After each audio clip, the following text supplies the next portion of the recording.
Ya, baik, kita baru saja memulai rekaman kita untuk malam hari ini.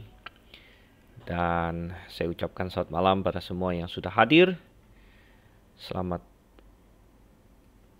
kembali di dalam kelas kita. Eksegesis Mazmur, ini adalah pelajaran yang ke-10. Dan kita akan melanjutkan pembelajaran kita akan Mazmur pasal 90. Minggu lalu kita harus berhenti di tengah, ya, karena waktu habis, begitu. Jadi kita akan melanjutkan Mazmur yang sangat indah di sini, Mazmur pasal 90.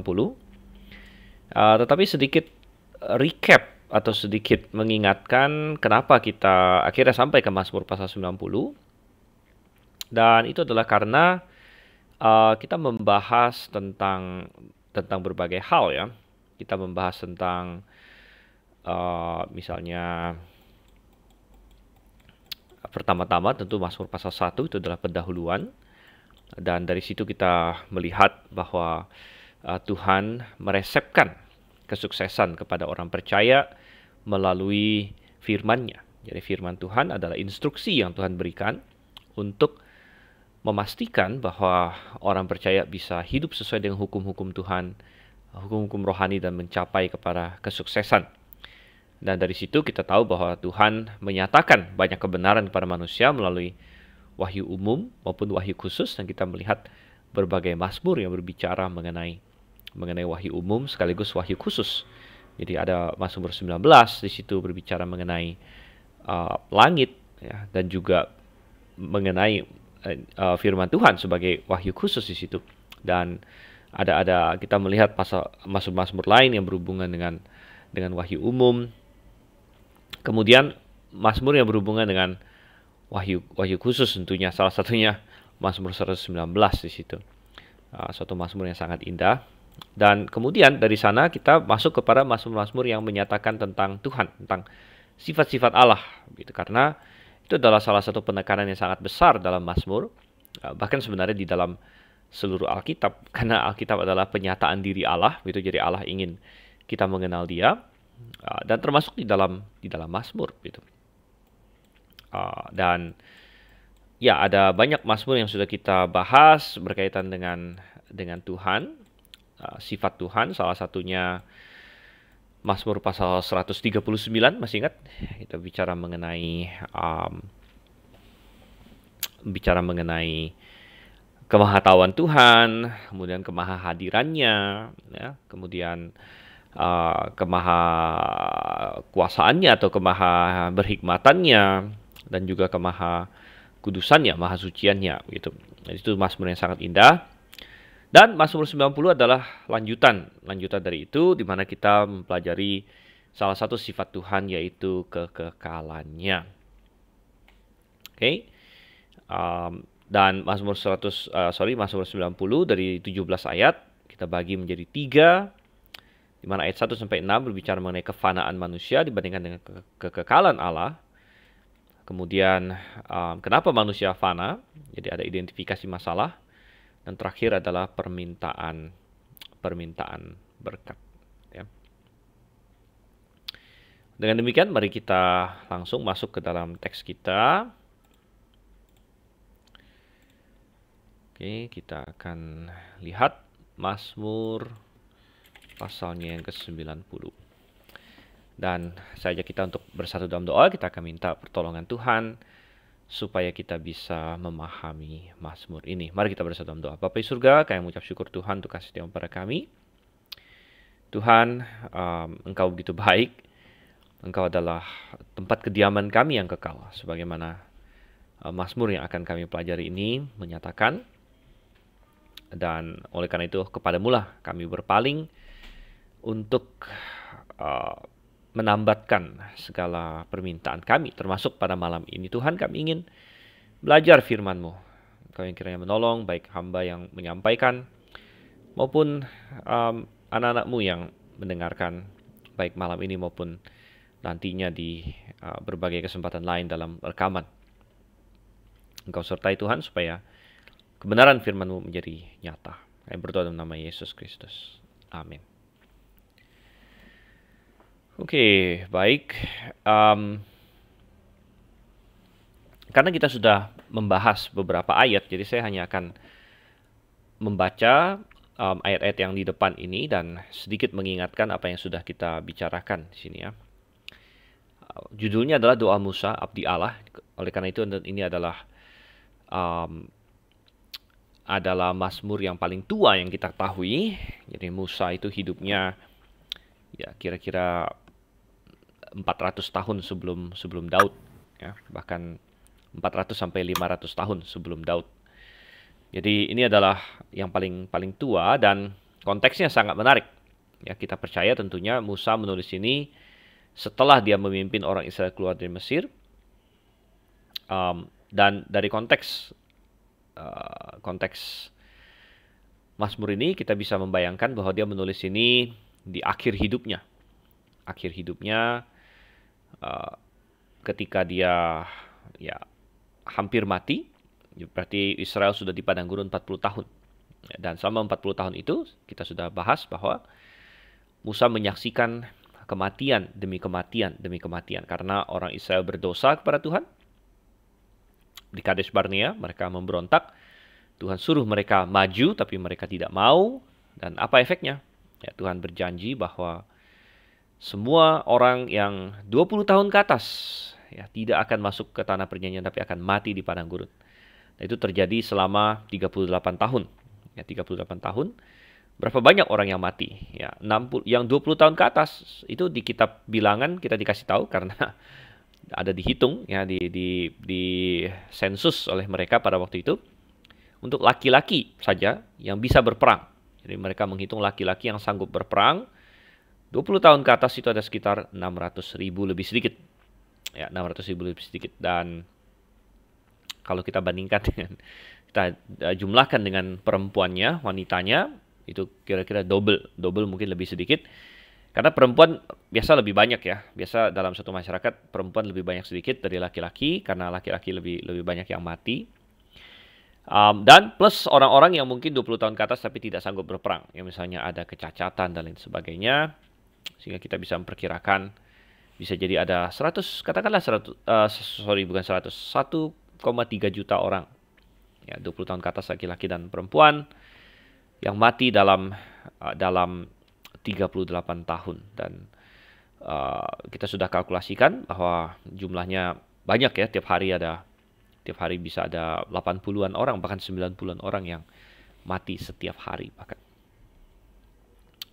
Dan dengan background seperti itu, maka kita bisa melihat bagaimana Musa ya merenungkan hal tersebut ya, dan dia menuliskan Mazmur ini. Oke, dia berkata, Tuhan, Engkaulah tempat perteduhan kami turun-temurun. Oke, dan memang benar ya. Dari zaman ke zaman Tuhan adalah tempat perteduhan bagi orang percaya. Dari zamannya Adam, ya, dari zamannya Nuh, Abraham, Ishak, Yakub, orang-orang beriman. Sebelum gunung-gunung dilahirkan dan bumi dan dunia diperanakan, bahkan dari selama-lamanya sampai selama-lamanya Engkaulah Allah. Jadi ini menegaskan kekekalan Allah. Dan itu salah satu sifat Allah. Allah yang maha ada, kalau pakai istilah ya. Maha ada. Jadi bukan hanya maha hadir, maha tahu, maha ada. Artinya dia selalu ada. Tidak pernah tidak ada. Dari kekekalan lampau sampai kekekalan masa depan, future, past eternity, future eternity yang sulit untuk kita pahami karena ya kekekalan di masa depan aja sulit kita pahami, apalagi kekekalan di masa lalu. Ya, tapi kita melihat bahwa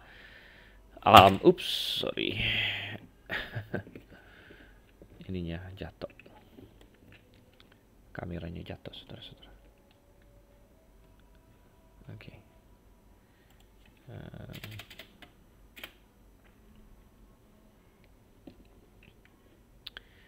Oke, ya.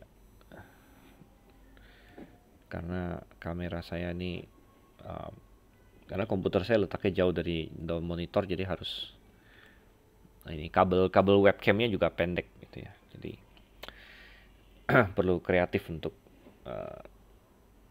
men-setting ini kameranya. Oke, begini aja lah. Baik, dan ya, kekekalan Tuhan ini dikontraskan dengan kefanaan manusia. Itu yang dinyatakan, ayat 3 dikatakan, Engkau mengembalikan manusia kepada debu dan berkata, kembalilah, ya, hai anak-anak manusia. Dan itu ada di sini, Tashev Enosh. Engkau mengembalikan manusia, dan sangat menarik bahwa kata manusia yang dipakai di sini kata Enosh di sini. Saya pernah berkata bahwa biasanya setiap kali kata Enosh dipakai di dalam Alkitab, manusia yang dimaksud adalah manusia dilihat sebagai makhluk yang lemah. Gitu. Ada kata-kata lain, misalnya kata gibor. Kata gibor juga mengacu kepada manusia, tapi ketika kata gibor dipakai, itu manusia dilihat dalam kekuatannya, ya, sebagai makhluk yang kuat. Gitu. Jadi tergantung perspektifnya. Ya. Jadi di sini Enosh, ya, kembalilah, engkau mengembalikan manusia di sini. Ya, kembalilah hai anak-anak manusia. Dan ini menegaskan apa yang Tuhan katakan kepada Adam dan Hawa, bahwa karena mereka berdosa, maka dari debu mereka kembali kepada debu. Dan di ayat 4, ayat yang banyak disalahpahami ini juga sudah kita bahas. Ya, sebab di matamu 1000 tahun sama seperti hari kemarin apabila berlalu, atau seperti suatu giliran jaga di waktu malam. Dan kita sudah membahas bagaimana ayat ini disalahgunakan. Misalnya untuk mendukung day age theory, ya, day age theory yang intinya adalah suatu usaha berkompromi dengan evolusi, dengan mengatakan bahwa hari-hari penciptaan itu satu hari tidak bisa dihitung satu hari, ya, melainkan satu hari itu satu masa yang panjang sekali, ya, dan mereka menggunakan pembenarannya adalah ini, 1000 tahun sama seperti hari kemarin, sehingga mereka berkata ini hari yang dimaksud di Kejadian pasal 1 adalah harinya Tuhan, bukan hari manusia. Dan hari Tuhan itu hitungnya beda dengan manusia. 1000 tahun sama dengan satu hari katanya. Ya, tapi kita sudah bahas bahwa usaha itu gagal karena toh itu menghasilkan 6000 tahun saja, masih jauh dari juta-juta atau miliar-miliar tahun yang dituntut. Kemudian urut-urutan penciptaannya juga masih salah kalau dibandingkan dengan apa yang orang evolusi maui. Ya. Dan lagi pula bukan itu maksud dan tujuan dari ayat ini. Ayat ini tidak untuk membuat kita memiliki matematika yang aneh bahwa satu hari sama dengan 1000 tahun. Ya. Karena terus terang kalau dilihat dari ayat ini, mau yang mana? 1000 tahun itu sama dengan satu hari, atau 1000 tahun sama dengan 3 jam. Karena dikatakan, ya, atau seperti suatu giliran jaga di waktu malam. Satu giliran jaga di waktu malam, waktu itu adalah sekitar 3 jam. Ya, karena satu malam kadang-kadang dibagi 4 giliran jaga. Ya, jadi dari jam 6 sampai jam 9 itu giliran jaga 1, jam 9 sampai jam 12 giliran jaga 2, jam 12 sampai jam 3 giliran jaga ketiga, kemudian dari jam 3 sampai jam 6 giliran jaga keempat di situ. Jadi apakah 1000 tahun sama dengan satu hari? Ya. Atau sama dengan 3 jam? Yang mana yang benar? Gitu kan? Tapi kita harus paham bahwa bukan itu yang dimaksud. Tetapi baik satu hari maupun satu giliran jaga di sini dipilih oleh pemazmur untuk menggambarkan suatu waktu yang singkat. Ya, jadi yang mau diajarkan adalah bahwa bagi manusia 1000 tahun itu lama, tapi bagi Tuhan 1000 tahun itu singkat gitu maksudnya. Jadi padanannya seperti manusia merasa bahwa kalau sehari lewat itu cepat, ya, atau bahkan beberapa jam saja lewat itu cepat. Gitu. Itu tidak lama. Demikian juga bagi Tuhan 1000 tahun itu cepat bagi Tuhan, ya, dibandingkan dengan kekekalan Tuhan. Gitu. Jadi itu yang mau diajarkan sebenarnya. Dan Paulus menggunakannya, Petrus ya. Petrus menggunakannya di dalam surat 2 Petrus untuk menjawab para pengejek yang berkata, katanya Tuhan mau datang, katanya Tuhan mau datang. Kok nggak datang? Udah lama nih. Gitu. Udah lama, tapi Petrus mengutip ayat ini, intinya ingin berkata bahwa ya mungkin bagi kita manusia, bagi kalian lama, tapi bagi Tuhan itu 1000 tahun aja cuma sebentar kok. Jadi bagi Tuhan belum lama. Makanya Tuhan bersabar. Makanya Tuhan sangat sabar. Gitu. Ya. Dan ini bisa kita terapkan juga dalam hidup kita. Kadang-kadang kita merasa Tuhan lama dalam melakukan banyak hal. Itu karena perspektif kita itu sangat, pokoknya maunya sekarang. Gitu. Kalau kita ingin Tuhan memberkati kita, kita ingin melihat itu dalam hitungan bulan, mungkin dalam hitungan minggu. Mana berkat Tuhan? Ya. Padahal kadang-kadang Tuhan memberkati secara jangka panjang, dalam hitungan tahun. Ya. Bukan berarti Tuhan tidak bisa berkati dengan cepat, bisa juga. Ya. Ketika waktunya tiba, ya Tuhan bisa berkati dengan sangat luar biasa. Gitu. Tapi intinya artinya begini loh. Artinya ya Tuhan adalah pribadi yang sangat sabar. Sangat sabar. Ya. Oke. Ya, sebentar. Sebelum saya lanjutkan, ada pertanyaan dari Christian, penginjil Christian ya. Apa? Ini nggak berhubungan dengan Mazmur 90 ya, tapi tentang Maha Hadir. Maha Hadir, maksudnya Maha Hadirnya dalam Matius 18 ayat 20 ini bersifat bagaimana? Coba kita lihat dulu. Yang dimaksud apa di sini? Matius 18 ayat 20. Ya. Ya, sebab di mana ada 2 atau 3 orang berkumpul dalam namaku, di situ aku ada di tengah-tengah mereka. Yang mau ditanya apa ya? Yang mau ditanya seolah-olah kalau tidak ada 2 atau 3 orang, maka Tuhan nggak ada di situ, maka nggak maha hadir gitu, maksudnya begitu ya. Apakah itu yang dimaksud? Pertanyaannya. Ya. Oke. Ya, jadi kalau saya jawab di sini ya, konteksnya apa di sini? Konteksnya adalah disiplin jemaat bahkan.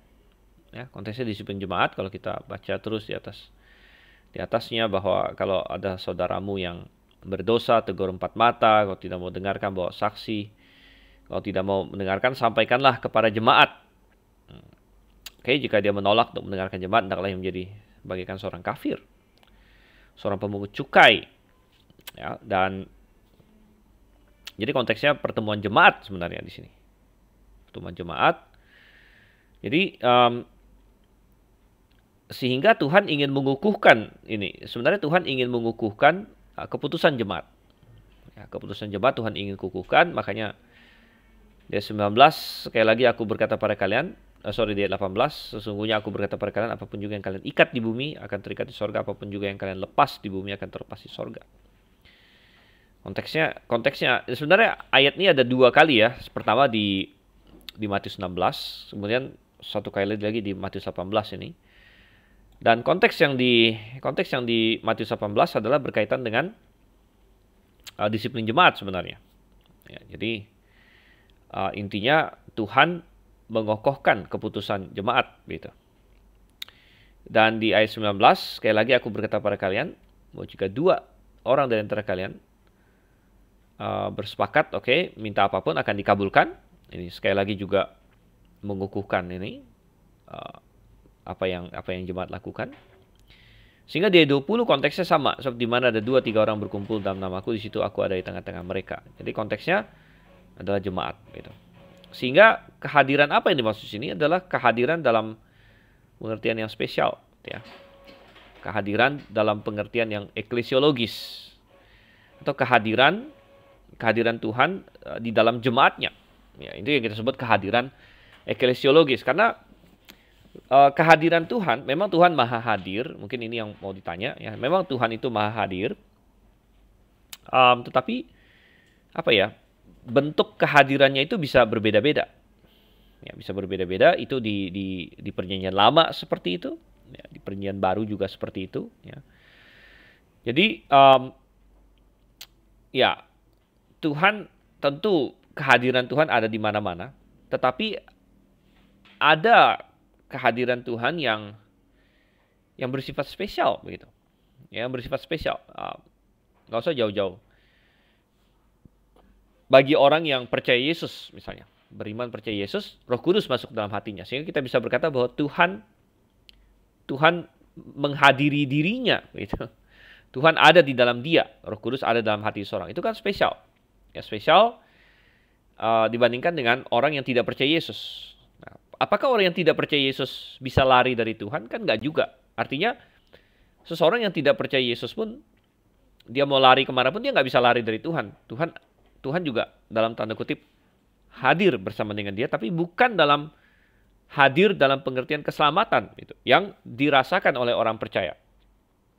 Ya, orang percaya merasakan Tuhan hadir secara lebih, yaitu karena hadir secara soteriologis, yaitu ada Roh Kudus dalam hatinya. Gitu.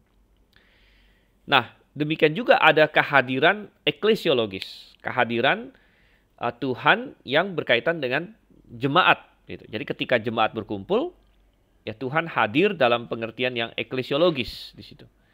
Karena itu tubuhnya. Gitu. Ya, jadi ya itu juga spesial. Ya. Dan kalau saya tidak sedang berjemaat, apakah ada Tuhan bersama saya? Ya ada. Gitu. Tapi itu dalam pengertian soteriologis. Itu Roh Kudus bersama dengan saya. Ya, kalau misalnya ada orang yang tidak percaya Tuhan, apakah ada Tuhan bersama dia? Ada, tapi bukan dalam pengertian keselamatan, tapi kemahahadiran secara umum, gitu. Karena Tuhan ada hadir di mana-mana. Tapi bagi saya yang percaya, dia hadir secara soteriologis, ada Roh Kudus dalam hati saya. Nah, lebih lagi, satu langkah lebih lagi adalah kalau saya sebagai orang yang percaya, kemudian berada dalam jemaat. Ya, berada dalam jemaat, kita berkumpul dalam jemaat. Maka ada kehadiran yang eklesiologis, ya, kehadiran eklesiologis, kehadiran Tuhan dalam pengertian jemaat. Itu. Oke ya, moga-moga dipahami dan itu juga menggarisbawahi pentingnya kita berjemaat sebenarnya. Oke, kemudian kita balik lagi di sini. Dan sekali lagi di ayat 4 dan ayat 5, ya, kita melihat di sini ayat 4 dan ayat 5. Dari ayat 4 menggambarkan ya kekekalan Tuhan sekali lagi dan betapa waktu yang sangat panjang itu bagi Tuhan sangat sebentar, dan ini dikontraskan dengan manusia. Engkau menghanyutkan manusia, mereka seperti mimpi, seperti rumput yang bertumbuh. Ya, di waktu pagi ini sudah kita bahas semua. Masuk kita ke ayat 7. Ayat 7 sampai dengan ayat yang 7 sampai berapa ini? 7 sampai 12. Okay, ya. 7 sampai 12 adalah pengidentifikasian masalah. Ya, pengidentifikasian masalah yaitu dosa. Kenapa manusia fana? Ya, kenapa manusia begitu enos? Ya, begitu lemah. Gitu kan? Dan permasalahannya adalah karena manusia sudah berdosa. Itu ditegaskan. Sungguh kami habis lenyap karena murkamu, dan karena kehangatan amarahmu kami terkejut. Jadi beralih ke tema ini ya, tema dosa, tema amarah Tuhan. Jadi habis itu dari kata kalah dalam bahasa Ibrani, kalah. Ini jadi kalinu kami habis. Ya. Oke.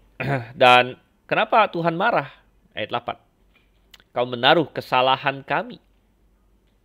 Ya, kesalahan dari kata awon di sini ya, atau avon. Ada yang baca avon, ada yang baca awon. Ya. Kalau modern, Ibrani modern, wow itu dibaca v, jadi vav. Ya. Tapi kalau Ibrani kuno, itu dibaca wow atau w. Jadi banyak orang kalau belajar Ibrani sekarang dia bacanya V, jadi avon, avonot. Dulu saya juga baca V, tapi waktu saya dilatih oleh salah satu dosen saya waktu saya di Amerika, Mr. Ken Sheets ya, Ken Sheets dia seorang yang jago juga Ibraninya. Dia lebih suka pakai yang W, yang sistem kuno gitu. Jadi saya banyak kebawa-bawa pakai W juga. Ya. Avonot, ya. Avonot atau avonot, ya. Jadi kesalahan. Avon itu adalah semacam berarti pelanggaran. Ya, kita telah melanggar di sini. Jadi avonotenu lenegdeka, di hadapanmu. Oke. Kemudian apa? Dosa yang tersembunyi. Dosa yang tersembunyi, ya. Ini dari kata alumenu, alum, dari kata alum, ya. Artinya sembunyi. Jadi dosa yang tersembunyi itu di hadapanmu, ya. Sebentar, saya ganti dulu ini teks Ibraninya yang ini aja. Oke. Baik. Ya, dan sekali lagi ini menyatakan ini ya, menyatakan kemahatauan Tuhan juga, karena dosa itu mungkin tersembunyi bagi manusia, tapi tidak tersembunyi bagi Tuhan. Ini Tuhan tahu ya, dosa kami yang tersembunyi dalam cahaya wajah-Mu. Ya, jadi ini yang menyebabkan murka Tuhan, dan sehingga manusia sangat fana, itu sangat fana, ya. Dan ini harus kita kaitkan dengan apa yang terjadi di Kejadian juga. Ya, mulainya manusia mati itu adalah ketika dosa masuk. Itu diajarkan dengan sangat jelas di dalam Roma pasal 5. Ya, oleh karena dosa, maka maut masuk. Jadi kalau manusia tidak berdosa, mestinya manusia tidak mati. Tidak ada kematian. Jadi kematian masuk melalui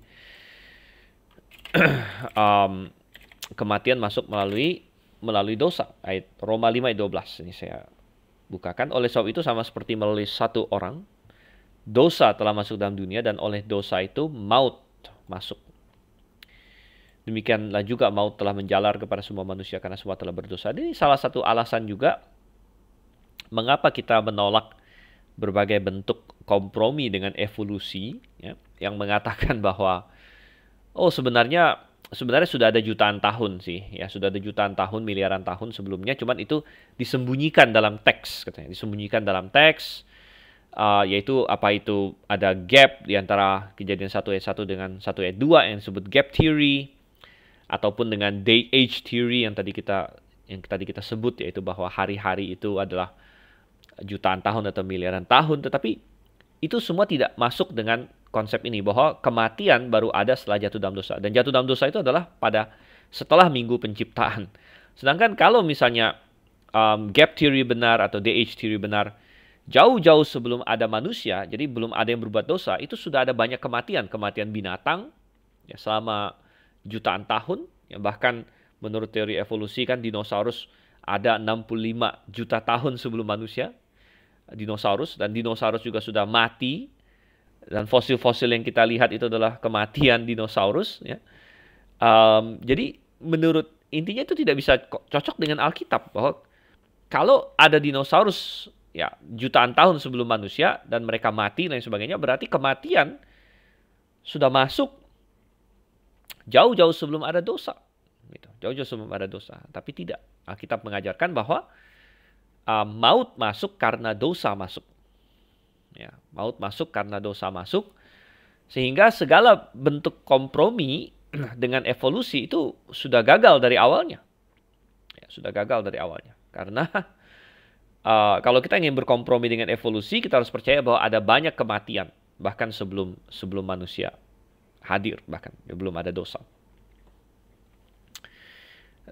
Ya, dan kalau kita kembali ke sini ke Mazmur pasal yang ke-90, jadi ya kita ingat lagi bahwa Adam dan Hawa jatuh dalam dosa, ya, oleh karena itu mereka mengalami kematian, gitu. Dan bahkan Adam dan Hawa masih Tuhan izinkan hidup lama, ya, 900-an tahun. Ya, dan kita akan lihat di sini sangat kontras sekali. Ayat 9, sungguh segala hari kami berlalu karena gemasmu, Kami menghabiskan tahun-tahun kami seperti keluh. Kalau nggak salah sampai sini terakhir. Masa hidup kami 70 tahun dan jika kami kuat 80 tahun. Dan kebanggaannya adalah kesukaran dan penderitaan sebab berlalunya buru-buru dan kami melayang lenyap. Oh ya, kalau nggak salah sampai sini kita bahas sampai ayat 10. Dan ya, tadi saya baru teringat bahwa Adam dan Hawa hidup 900-an tahun, ya. Dan bahkan yang paling tua tercatat dalam Alkitab Metusalah itu 969 tahun, Adam 930 tahun, Metusalah 969. Tetapi kita sudah sangat jauh dari itu. Sangat jauh dari itu. Masa hidup kami 70 tahun dan jika kami kuat 80 tahun. Dan ada sedikit kita bahas bahwa ini tepat ya, sampai hari ini masih seperti ini. Jadi rupanya di masa Musa ya ada seperti itu. Di masa sekarang juga masih seperti itu. Ya, artinya 70 80 masih rentang normal ya angka harapan hidup. Angka harapan hidup Indonesia berapa ya? Coba saya cek deh. Angka harapan hidup. Oke.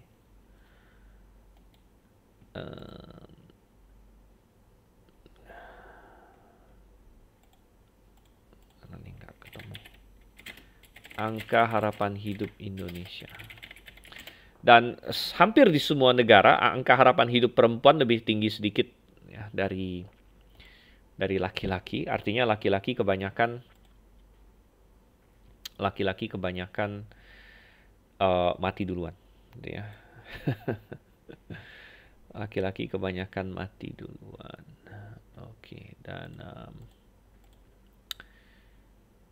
ini coba saya share sebentar. Saya share sebentar ya. Ini dulu deh. Oke, ini yang saya dapat dari Badan Pusat Statistik ya. Rupanya yang ada tahun 2019 di sini. Dan tahun 2019 lihat ada breakdown di Indonesia untuk per provinsi di sini ya, per provinsi. Tapi ada nggak yang untuk Indonesia? Ini untuk Indonesia secara keseluruhan. Paling bawah di sini, kalau Anda lihat ya, yang saya highlight sedikit. Kalau terlalu kecil, itulah keuntungannya kalau Anda ikut lewat laptop atau komputer. Kalau Anda ikut pakai apa? Pakai handphone mungkin terlalu kecil, tapi laki-laki 69,4, perempuan 73,33 untuk tahun 2019 menurut Badan Pusat Statistik di sini. Oke, jadi itu Indonesia. Indonesia tentu kalah ya dibandingkan dengan beberapa yang lain. Ini saya dapat untuk Amerika. Amerika untuk 2019 life expectancy ini dia gabungkan perempuan dengan laki-lakinya digabung 78,8. Jadi oke. Ya, juga antara 70 sampai 80 tahun ya. Jadi kebanyakan negara masih di sana. Mungkin ada negara-negara yang 80 plus angka harapan hidupnya, tetapi ingat, ini bisa berubah-ubah. Dan misalnya pandemi yang baru saja berlalu, ya, yang COVID ini, saya yakin itu menurunkan angka harapan hidup karena terutama yang rentan kan orang-orang yang lansia, gitu ya, yang di atas 80, terutama rentan dan lain sebagainya. Jadi menurunkan angka harapan hidup juga gitu. Nah, jadi kita melihat apa yang firman Tuhan katakan di sini masih sangat relevan gitu. Kadang-kadang yang ditanya adalah kenapa dulu manusia bisa ratus-ratus tahun ya. Sehingga jawabannya macam-macam. Kalau orang liberal akan bilang oh itu kan cuma mitos. Itu cuma mitos bahwa Adam 900 tahun, bahwa Metusalah 969 itu hanya bohongan dongeng lah istilahnya ya. Nah, tentu kita tidak percaya itu, kita percaya itu benar terjadi. Tapi kenapa? Kenapa manusia hidup dulu lama sekali? Bahkan nggak usah sampai ke masa Adam lah. Kalau kita kembali ke masanya para patriark, ya, misalnya Abraham, Ishak, Yakub, mereka seratusan lebih, gampang. Ya, gampang 100-an lebih. Abraham 175, Ishak 180, Yakub agak turun 147, tapi itu pun dia bilang umurku pendek. waktu waktu dia berumur 130, dia ketemu Firaun, Firaun tanya, "Sudah berapa umurmu?" Dan Yakub bilang, "Wah, umur saya pendek, 130 tahun." Ya, dia bandingkan dengan bapak-bapaknya. Ya, bayangkan Ishak bapaknya 180, Abraham kakeknya 175, di atas dia yang Terah segala macam itu masih 200-an. Ya. Kalau kita tarik lagi ke Adam bisa 900-an, ya. Kenapa ada penurunan ini ya? Dan itu jawabannya macam-macam. Jadi para kreasionis, para ilmuwan yang percaya Alkitab ya, kreasionis memikirkan berbagai jawaban untuk itu. Ada berbagai teori tentunya. Intinya ada dua kemungkinan. Apakah masalah internal pada diri manusia, jadi genetika, atau masalah eksternal, yaitu dunia yang sudah berubah. Jadi teorinya bisa bahwa dunia sebelum air bah itu sangat berbeda dengan dunia setelah air bah. Misalnya bahwa sebelum air bah ada teori bahwa dulu ada kanopi air yang menutupi bumi. Ya, ini namanya teori kanopi, yang juga merupakan tingkap-tingkap langit yang terbuka pada saat air bah, gitu ya.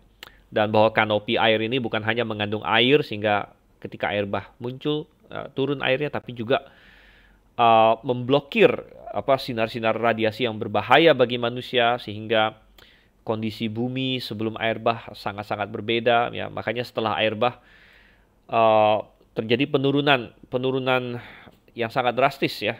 Jadi kalau kita lihat sebelum air bah rata-rata orang 900-an, setelah air bah yang paling tua si Sem saja itu cuma 600-an. Jadi drop 300 tahun. Ya. Antara sebelum air bah dengan setelah air bah, hidup manusia drop 300 tahun. Dari 900-an menjadi maksimum 600-an. 600-an, 500-an, 400-an. Nah, agak stabil di situ 400-an, Anda baca ini silsilahnya. Kemudian ada drop lagi. Dari 400-an menjadi 200-an. Ya, itu sekitar zamannya ini ya, di atasnya Terah, Nahor dan sebagainya, dia drop ke 200-an gitu. Ya, lalu dari 200-an dia drop lagi ke sekitar 100-an, kemudian 80-an sampai ke zamannya Musa sudah 70-80 tahun. Yang kira-kira sampai sekarang masih bertahan kira-kira begitu, 70 sampai 80 tahun. Dan tadi itu satu mungkin karena faktor lingkungan, ya, dunia sebelum air bah yang berbeda. Tapi sekarang ada teori yang makin mencuat ya, bahwa terjadi kerusakan genetika pada manusia. Jadi sekarang kita tahu karena kita makin tahu ini ya, makin tahu tentang gen dan DNA, kita tahu bahwa ternyata dari generasi ke generasi, ya, manusia itu bukan tambah bagus gennya, melainkan tambah buruk. Mengapa demikian? Karena setiap kali kita punya anak, ya, jadi anak itu akan mewarisi ya kerusakan genetika yang ada pada kita, gitu kan? Plus nanti di generasi dia kena DNA dia kena rusak lagi ya oleh berbagai hal, oleh radiasi, oleh mutasi dan sebagainya. Nah, yang nanti dia akan teruskan lagi ke anaknya. Jadi kumulasi mutasi dan kerusakan gen itu dari generasi ke generasi itu semakin meningkat, dan itu bahkan bisa diukur lajunya oleh ilmuwan. Jadi ini 180 derajat berbanding terbalik dengan evolusi bahkan. Ya, karena evolusi menganggap mestinya setiap makhluk hidup itu makin lama makin bagus gitu. Tetapi kenyataannya, realitanya yang sekarang mulai makin dipahami. Ya, realitanya adalah bahwa genetika manusia semakin rusak. Nah, mungkin ada yang berkata, bukankah angka harapan hidup manusia belakangan ini makin meningkat? Ya, bahkan angka harapan hidup di masa abad-abad pertengahan, abad-abad kegelapan itu sempat rendah sekali. Ya, kadang-kadang 40 tahun, 50 tahun orang sudah meninggal kebanyakan. Nah, sekarang sudah pelan-pelan naik. Sudah 70, 80, bahkan di negara-negara yang sangat maju, 80 plus, ada yang, mungkin ada nggak yang 90, saya nggak tahu ya. 90 plus ini angka-angka harapan hidupnya. Seolah-olah angka harapan hidup manusia makin tinggi gitu. Bukankah ini berarti manusia makin hebat? Nah, benar, angka harapan hidup manusia makin tinggi itu karena kemajuan kedokteran modern. Ya, kemajuan kedokteran modern bukan karena genetika manusia tambah bagus. Gen manusia terus merosot. Tapi karena kecanggihan kedokteran, ya, maka gini, namanya angka harapan hidup itu adalah rata-rata. Rata-rata. Jadi diambil semua orang yang mati, ya, umurnya berapa, matinya umur berapa, lalu dirata-rata. Dan satu hal yang sangat meningkatkan angka harapan hidup adalah kalau kita menghilangkan sebanyak mungkin kematian saat bayi. Ya. Kalau kematian saat bayi dihilangkan atau diturunkan sangat kecil, maka angka harapan hidup pasti sangat meningkat. Mengapa? Karena orang yang mati saat bayi-bayi yang mati gitu kan, matinya, jadi kalau kita hitung tahun, masih tahun 0, 0 atau 0, sekian. 0. Ya. Nah, yang angka yang matinya 000 ini, kalau banyak, itu akan, kalau kita rata-rata populasi, ada banyak yang 0 gitu kan, rata-ratanya akan turun drastis ya. Tapi ketika ilmu kedokteran bisa memperpanjang hidup ya bayi-bayi yang kalau di katakanlah 1000 tahun lalu bayi ini pasti mati, ya, misalnya dia lahir prematur, dia lahir dengan berbagai kecacatan, ya kalau 1000 tahun yang lalu dia pasti mati, ya, jadi mati saat bayi. Tapi di zaman sekarang dia bisa hidup, ya, dia bisa hidup, dan itu akan meningkatkan angka harapan hidup. Tetapi itu justru menyumbang untuk semakin beratnya atau semakin cepatnya penurunan genetika manusia. Jadi ini kayak semacam buah si malakama. Dengan semakin majunya kedokteran sebenarnya, orang yang 1000 tahun lalu bakal mati, sekarang masih hidup. Tetapi itu justru mempercepat kerusakan genetika manusia. Kenapa saya katakan demikian? Kita ambil contoh misalnya kencing manis, diabetes. Anda tahu bahwa diabetes ada 2 jenis. Ada diabetes yang orang dapat kalau sudah tua atau relatif tua gitu kan. Ada yang diabetes tipe anak-anak. Jadi pas anak-anak udah kena diabetes dia. Itu namanya diabetes tipe 1. Kalau yang udah tua baru dapat diabetes tipe 2. Nah, Anda bayangkan 1000 tahun yang lalu belum ada teknologi kedokteran yang bagaimana ya. Kalau seorang anak kena diabetes yang tipe 1 itu, dia akan mati. Dia akan mati. Sebelum dia bisa banyak ngapa-ngapain, dia akan mati. Tapi sekarang dengan adanya insulin, obat-obatan segala macam, dia bisa hidup. Dan dia bisa hidup, dia bisa menikah. Dia bisa menikah dan dia bisa punya anak. Apa yang terjadi? Yang terjadi adalah dia meneruskan gen dia yang rentan diabetes. Ya, rentan diabetes kepada generasi selanjutnya. Sehingga gen ini semakin banyak. Ya. Sedangkan kalau 1000 tahun yang lalu sebelum dunia kedokteran maju, orang-orang ini akan mati gitu. Sebelum sempat meneruskan gennya. Begitu. Jadi memang lucu juga gitu, karena dengan kedokteran yang semakin maju memang makin meningkatkan angka harapan hidup, tetapi pada saat yang sama mempercepat sebenarnya degenerasi dari pool DNA seluruh umat manusia. Ini ya. Dan itu intinya hanyalah menggenapi apa yang Tuhan sudah katakan, bahwa memang kita semua menuju ke bawah. Semenjak ada dosa, seluruh dunia sedang menjadi usang. Nah, itu ada ayatnya juga. Seluruh dunia sedang menjadi usang. Gitu. Everything is going downward, bertentangan 180 derajat dengan apa yang evolusi nyatakan di sini. Oke, tapi ya, jadi dari ayat ini kita bisa nyamber ke berbagai topik ya. Tapi coba kita kembali ke ayat 10 di sini. Masa hidup kami 70 tahun dan jika kami kuat 80 tahun. Dan apakah itu panjang? Ya, tergantung kita melihat perspektif mana. Gitu. Dari perspektif dibandingkan anjing, ya panjang. Anjing cuma 10 tahun mungkin. Ya, 20 tahun maksimal. Ya. Tapi dibandingkan dengan, gak usah dibandingkan dengan Tuhan. Dibandingkan dengan manusia zaman dulu. Yang di zaman Abraham. Ini cuma setengahnya, nggak nyampe. Dibandingkan dengan zamannya Sem, ini cuman seperdelapannya. Dibandingkan dengan zaman Adam dan Metusala, ini hanya sepersepuluhnya. Gitu. Jadi sangat cepat sebenarnya, sangat cepat hidup manusia itu. Dan kadang-kadang dalam hidup ini, ya saya belum lama ini saya juga barusan 40 tahun ya. Jadi saya bercanda juga pada ini banyak ini. Saya bilang, wah ini kalau Tuhan kasih 80 tahun, kita kan gak ada yang tahu ya. 5 tahun yang lalu saya 35 tahun, jadi saya juga bilang, wah kalau 70 tahun udah setengah jalan nih, saya bilang ya. Kalau 80 tahun sudah setengah jalan juga. Itu pun kalau dikasih 80 tahun, ya kita nggak tahu. Ya.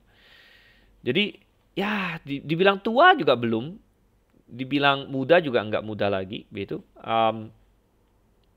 Dan ya perhatikan, kebanggaannya adalah kesukaran dan penderitaan, sebab berlalunya buru-buru dan kami melayang lenyap. Berlalunya buru-buru, saudara. Berlalunya buru-buru. Saya tahu, saya rasa kita semua pasti pernah mengalami. Kalau kita sedang mengalami sesuatu, itu rasanya lama gitu. Orang yang lagi sekolah, nah ini kan ada yang lagi di GITS, ya lagi semester, rasanya lama. 1 semester aja rasanya lama. Gitu. Apalagi kalau mau menghadapi ujian, misalnya minggu ujian. Tiap-tiap hari rasanya lama gitu kan. Waduh lama ya. Banyak yang harus dihafal, banyak yang harus dikerjakan. Pokoknya kalau lagi ada menghadapi apa rasanya bisa lama gitu. Tapi kalau kita kilas balik, itu semua pasti cepat rasanya gitu. Pasti cepat rasanya. Ya, kalau orang yang sudah berumur ya, kita lihat kembali, oh hidup saya kan. Nah, ini kita bisa membayangkan Musa 120 tahun. Dia menulis ini, dia pasti kilas balik. 120 tahun dia mungkin masih bisa membayangkan waktu dia lari-lari di istananya Firaun. Waktu dia masih kecil mungkin dia terbayang, aduh, bayangkan dulu saya diangkat anak sama putri Firaun, ya. Mungkin dia main-main sama putra mahkotanya yang belakangan jadi Firaun yang bermusuhan dengan dia, gitu. Dia teringat semua itu, dia teringat akan ibunya, dia teringat akan kakaknya Miriam dengan Harun yang tergantung kapan dia menulis Mazmur ini, bisa jadi sudah mati ya, karena Miriam dan Harun mati juga ya sebelum Musa di tahun-tahun terakhir situ. Dia bisa ingat semua itu, dan itu seperti berlalu sekejap di mata dia. Dia ingat bagaimana dia harus lari ke Midian, lalu ketemu istrinya Zipora, 40 tahun mengembalakan kambing domba. Lalu mungkin dia ingat keluar dari Mesir. Wow, itu seru sekali kan. Waktu keluar dari Mesir itu mungkin tiap-tiap hari tegang. Wah, ada tulah apa lagi ini, ada apa lagi, segala macam. Tapi kemudian ya kalau dikilas balik juga cepat sekali rasanya. Tahu-tahu sudah 120 tahun dia. Sudah 120 tahun. Berlalunya buru-buru. Ya, berlalunya buru-buru. Dan ada yang berkata bahwa youth is wasted on the young. Anda pernah dengar istilah itu nggak? Youth is wasted on the young. Jadi masa muda itu tersia-siakan pada orang muda gitu. Kenapa? Kalau ini biasanya orang tua yang ngomong begini. Dan saya bisa paham sekarang karena dengan kita bertambah usia, kita semakin bijak, moga-moga ya. Moga-moga semakin bijak, bukan semakin bodoh ya. Moga-moga semakin tua kita semakin bijak. Kita punya banyak pengalaman ya. Sehingga kita bisa berkata, oh andai kata saya balik lagi muda, saya akan melakukan ini dan ini ya. Dan kita melihat, wow, banyak orang muda yang tidak punya pengertian itu. Tapi dia punya kemudaannya. Gitu. Jadi masa muda itu disia-siakan bagi orang muda. Tapi saya rasa kita semua pernah mengalaminya, jadi semua orang fair lah ya. Kita semua pernah muda. Um, Kebanggaannya adalah kesukaran dan penderitaan. Ya, sudah pasti ya. Kalau bukan kesukaran penderitaan, apa yang kita ceritakan? Ya, ya, di keluarga saya yang suka cerita itu Pak Suhento, ya, papa saya. Pak Suhento sering cerita karena dia sangat talkative ya, sangat suka cerita punya orang. Jadi saya tidak kekurangan mendengarkan kisah-kisah keluarga-keluarga lama ya, dan biasanya yang diceritakan yaitu kesukaran dan penderitaan, gitu kan? Kesukaran dan penderitaan. Wah, ini kan dulu begini, ya, dulu begitu, ya. Dan ya, kalau kita mengalami kesusahan juga, waktu kita mengalami kesusahan ya kita merasa ini, aduh, ya, susah sekali. Tapi kalau kita udah lewat, nanti kita itu menjadi bahan cerita sebenarnya. Wah, saya yakin 2020, 2021 bagi kita yang melewatinya, nanti kita bisa cerita ke anak cucu kita. Kamu tahu nggak misalnya ya, papa atau kakek dulu mengalami pandemi gitu. Pandemi. Ya, kita nggak boleh keluar kemana-mana, lockdown dan lain sebagainya. Macam-macam lah kita bisa cerita. Ya.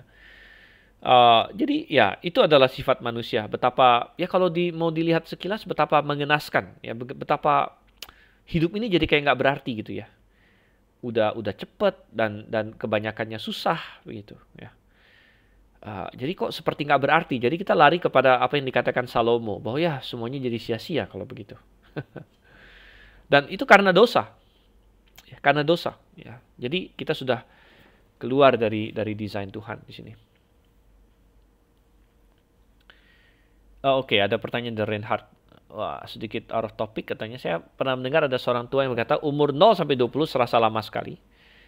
Umur 20 ke atas serasa sangat cepat. Rasanya 24 jam itu kurang terus. Menurut saya pribadi bagaimana? Sebenarnya 24 jam ya pasti 24 jam. Gitu ya. Cuman memang benar bahwa ketika kita masih muda, itu persis seperti yang saya katakan tadi. Sering kita tidak, karena begitu banyak hal itu masih di depan kita. Kita disuruh untuk tunggu terus. Waktu anak kecil kan kita sering bilang, misalnya kita mau sesuatu. Oh, tunggu dulu. Kita mau sesuatu, tunggu dulu, ya kan? Jadi kita disuruh tunggu terus, jadi kita merasa lama gitu. Kita mau makan permen, tunggu habis makan malam. Kita mau makan es krim, tunggu dulu, ya. Dan macam-macam, kita mau beli hadiah, kita disuruh tunggu dan sebagainya.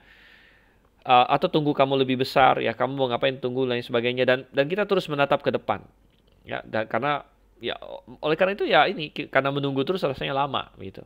Jadi ini hanya persepsi aja sebenarnya, ya persepsi. Tetapi ketika kita sudah makin tua, ya memang benar gitu. Memang benar karena kita kilas balik. Kita kilas balik dan ketika kita kilas balik ya rasanya cepat gitu. Rasanya kok tidak terasa. Kok tidak terasa sudah sampai di sini, ya. Dan itu bisa kita letakkan di titik manapun dalam hidup kita sebenarnya. Dan itu adalah indahnya Mazmur ini karena Mazmur ini menceritakan tentang hal ini. Mazmur ini membicarakan masalah ini gitu ya bagi kita. Sehingga kalau kita lanjutkan di ayat 11, siapakah yang mengenal kekuatan murkamu dan takut kepada gemasmu? Ya. Jadi maksudnya apakah kita paham akan efek ini, efek dosa ini dan efek dari amarah Tuhan. Nah, ayat 12, ajarlah kami menghitung hari-hari kami sedemikian sehingga kami beroleh hati yang bijaksana. Jadi, apa yang akan kita lakukan dengan informasi ini? Bahwa manusia sangat fana dan ada beberapa pilihan. Ya. Nomor satu, kita bisa mengabaikannya. Kita mencoba melupakannya. Ya. Kita menutup mata. Jangan ngomongin ini. Nah, ini adalah pendekatan yang banyak diambil oleh ya misalnya orang Tionghoa, karena saya juga dari Tionghoa gitu kan, karena orang Tionghoa saking mengambil jalan bahwa oke, manusia fana, udah nggak usah diomongin gitu, sehingga mereka sangat tidak mau ada kata mati gitu ya, atau yang mirip-mirip itu ya, dan tidak boleh diomongin gitu Ngapain diomongin, itu membawa sial mungkin menurut mereka. Ya. Sehingga sudah sangat diketahui kalau orang Tionghoa ya sangat menghindari misalnya angka 4. Angka 4 dihindari. Gitu kan? Karena kenapa? Padahal nggak ada hubungannya, cuman karena suara angka 4 itu sangat mirip dengan mati gitu. Jadi ya kalau bahasa Mandarin 4 itu se ya, kalau mati itu se ya, se. Jadi cuma beda nada aja, sama-sama se atau se. Ya, dan di dialek-dialek juga mirip-mirip ya, kalau di HK si sama si gitu ya. Si sama si. Jadi mirip-mirip. Jadi ya, karena itu jadi angka 4 kayak dihindarin gitu. Wah, nggak boleh ada angka 4. Ya, ini kan sebenarnya kayak mau menipu diri sendiri aja sebenarnya. Mau menipu diri, mau menutup mata, ya udah kita lupain aja, nggak usah kita omongin, bahkan nggak usah kita sebut-sebut ya. Bahkan yang mirip itu pun jangan disebut gitu. Atau kita mau gimana lagi? Atau kita malah sebaliknya, karena hidup ini pendek, ya udah kita nggak usah mikir masa depan, kita hura-hura aja. Ya. Toh hidup ini pendek, jadi lari ke hedonisme. Jadi ya udah kita party, kita pokoknya cari kesenangan maksimum selama kita masih bisa menikmati gitu kan. Selama kita masih bisa nikmati, kita ini ya, ada yang lari ke sana gitu. Tetapi pemazmur tidak menganjurkan hal-hal itu, melainkan pemazmur berkata, meminta Tuhan mengajari kita untuk menghitung hari-hari sedemikian sehingga kita beroleh hati yang bijaksana. Bijaksana, dan kembali kita berurusan dengan Tuhan. Karena bijaksana ini tidak lepas dari Tuhan. Ya. Dan kita disuruh menghitung hari justru supaya kita tahu bagaimana kita harus hidup berurusan dengan Tuhan. Karena kembali dari awal, yang kekal itu siapa? Yang kekal itu Tuhan. Yang kekal itu Tuhan, dia dari selama-lamanya sampai selama-lamanya. Tuhan ada terus, kita sangat fana. Jadi bagaimana kita harus hidup? Bagaimana kita harus hidup? Ya. Nah, ya intinya, coba kita lihat nanti ya, kita baca terus ayat 13. Dan ayat 13 sudah masuk ke porsi ketiga, yaitu permintaan berkat dari Tuhan. Ya, karena ini doa kan, doa. Kembalilah ya Tuhan, berapa lama lagi? Sayangilah hamba-hambamu. Oke, jadi Tuhan suruh manusia kembali kepada debu. Tadi di ayat berapa tadi? Ayat 3. Ya, kembali kepada debu. Dan di ayat yang ke-13, permintaan kita, Tuhan, ya memang kami akan kembali kepada debu.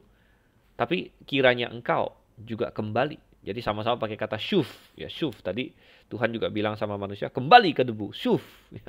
Sekarang kita minta sama Tuhan, Tuhan, aku sudah kenal engkau, ya, kembalilah kepada kami. Ya, karena ini masalah dosa, ini masalah murkamu. Tapi kembali sayangilah hamba-hambamu, ya, sayangilah hamba-hambamu, kenyangkanlah kami di waktu pagi dengan kasih setiamu. Dari kata hesed ini ya, hesed, thy mercy, ya, kasih setia. Supaya kami bersorak-sorak dan bersukacita semasa hari-hari kami. Jadi hari-hari itu hari-hari yang cepat. Jadi intinya dia meminta, karena hari-hari kami sangat sedikit, biarlah hari-hari kami ini bermakna. Jadi ada sukacitanya dan terutama ada maknanya. Buatlah kami bersukacita seimbang dengan hari-hari engkau menindas kami, seimbang dengan tahun-tahun kami mengalami celaka. Ya, biarlah di tengah-tengah segala kesusahan yang kami alami, kami mendapatkan sukacita bersama dengan engkau. Biarlah kelihatan kepada hamba-hambamu perbuatanmu. Dia berminta supaya kita paham pekerjaan Tuhan dan semarakmu kepada anak-anak mereka. Kiranya kemurahan Tuhan Allah kami atas kami, dan teguhkanlah perbuatan tangan kami. Ya, perbuatan tangan kami, teguhkanlah itu. Ini suatu permintaan yang luar biasa. Pemazmur tahu bahwa perbuatan Tuhan, di ayat 16 dibicara soal perbuatan Tuhan. Perbuatan Tuhan itu kekal, karena Allah kekal. Jadi supaya kita paham perbuatan Tuhan, tetapi dia minta supaya perbuatan kami, perbuatan manusia, Tuhan meneguhkannya. Padahal manusia sangat fana, seperti apa? Seperti rumput tadi. Ya. Tapi dia minta, teguhkanlah perbuatan tangan kami. Dia meminta agar ya apa yang dia lakukan bisa memiliki efek kepada kekekalan. Teguhkanlah perbuatan tangan kami, katanya. Dan ini suatu renungan yang sangat indah. Ada suatu perkataan yang sangat indah, biasanya dikatakan only one life will soon be over. Jadi hanya ada satu hidup yang segera akan berakhir. Only what's done for Christ will last. Ya. Jadi manusia punya satu hidup segera akan berakhir. Hanya apa yang dilakukan bagi Kristus itu yang akan bertahan. Ya. Teguhkanlah perbuatan tangan kami. Kita bisa berdoa, Tuhan, ya, kiranya Engkau bekerja dalam diriku supaya apa yang aku lakukan bisa ada dampak pada kekekalan. Tidak hilang begitu saja. Ya. Dan kalau kita lari ke tadi jawaban hedonisme, ya itu bukan jawabannya. Kita makan, minum, wah besok saya, seperti yang Paulus katakan, ya kalau tidak ada kekekalan, baiklah kita makan dan minum, besok kita mati kok. Gitu. Ya. Kalau Kristus tidak bangkit, ya, kita makan dan minum saja, besok kita mati. Nggak ada gunanya. Lebih baik kita seperti hewan, ya, seperti singa, hukum rimba kan. Kalau saya kuat, ya udah saya tindas kamu. Ya. Toh yang penting kesenangan saya. Ya. Tapi kan tidak demikian.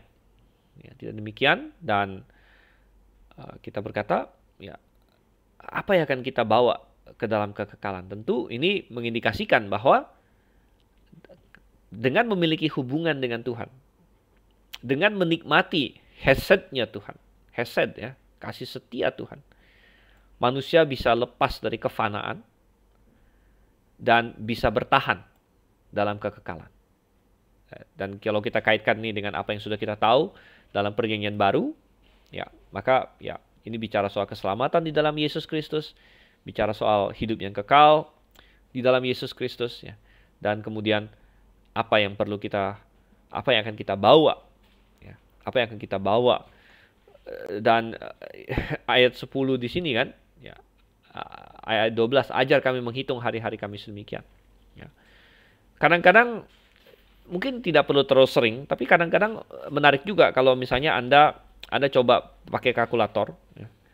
Anda coba pakai kalkulator, ini bisa saya tunjukkan juga sih ya, kalkulator. Anda buka kalkulator misalnya, ya. Anda lihat kira-kira Anda punya berapa hari lagi. Ya, misalnya, ya andaikanlah, anggap kita 70 tahun ya. Misalnya kita umur berapa sekarang? Ya, misalnya kita punya, ya misalnya kita umur 40 contohnya. Berarti kita punya 30 tahun lagi. Ada berapa hari yang kita punya? Ya, kali 365,25. Oke lah. Jangan di diskon. Berarti masih punya hampir 11.000. Kira-kira 11.000 hari lagi. 11.000 hari yang kita miliki. Ya. Dan Anda bisa pakai untuk diri Anda. Ya. Dan berapa jam ini? Kali 24. 260, ya kita bulatkan 263.000 jam. 260, kalau dikasih Tuhan 70 tahun gitu ya. Anda bisa masukkan data Anda juga ke sana, Anda pakai kalkulator gitu kan. Jadi kalau 1 jam berlangsung, tadi kita mulai kelas jam 7. 1 jam sudah berlangsung. Berarti udah kurang 1 nih. Ya, saya punya jam, kalau Tuhan kasih sampai 70 tahun ya. Itu 263.000 jam. Ya. 1 jam sudah berlalu. Ya, puji syukur 1 jam yang terakhir ini saya membahas firman Tuhan bersama dengan Anda-Anda. Saya harap Anda juga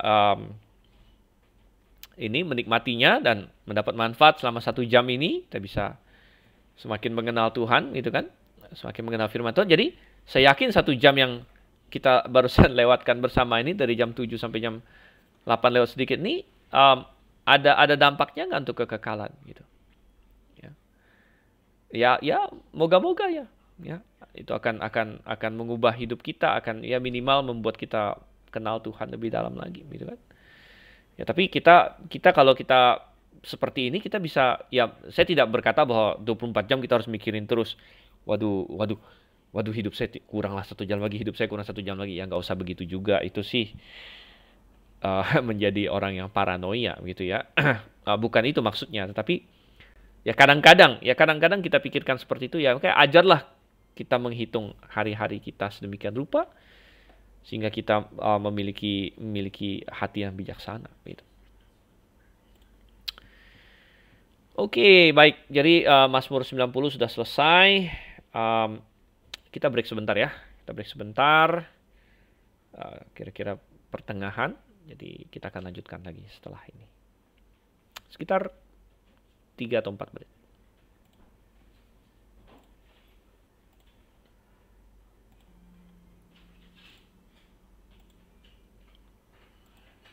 Oke, baik. Dan kita kembali di sini sekarang. Kita lanjut lagi. Kita sudah selesai Mazmur pasal 90. Dan ingat, di Mazmur 90 kita berbicara mengenai sifat Tuhan. Salah satu sifat Tuhan yaitu kekekalannya, terutama dilihat dari lensa pengaruhnya kepada manusia yang sangat fana gitu ya. Dan sebenarnya kita masih bisa membahas tentang berbagai hal mengenai sifat Tuhan. Jadi ada banyak sekali sifat Tuhan. Banyak sekali sifat Tuhan yang bisa dibahas di kitab Wahyu sebenarnya. Banyak sekali ya. Sebenarnya tadi saya juga sudah persiapkan ini, misalnya Mazmur 147 yang banyak bicara soal kebesaran Tuhan. Tapi saya akhirnya putuskan kita tidak akan bahas Mazmur 147 dulu karena masalah waktu ya, masalah waktu. Jadi karena masih ada banyak mazmur lain yang perlu kita bahas dan topik-topik lain yang perlu kita bahas. Jadi ya nanti kalau misalnya kita ada waktu baru nanti kita masuk ke Mazmur 147 atau lain sebagainya ya. Tapi saya ingin kita beralih ke topik lainnya, di mana setelah kita membahas tentang sifat-sifat Tuhan atau Allah, kita sekarang berfokus ke salah satu pribadi Allah, yaitu Yesus Kristus. Ya, Yesus Kristus. Jadi bagaimana Mazmur menyatakan Yesus Kristus. Ya, kalau yang tadi atau beberapa mazmur terakhir yang sudah kita bahas itu berbicara mengenai Allah Tritunggal, jadi Allah secara umum atau Allah Bapa.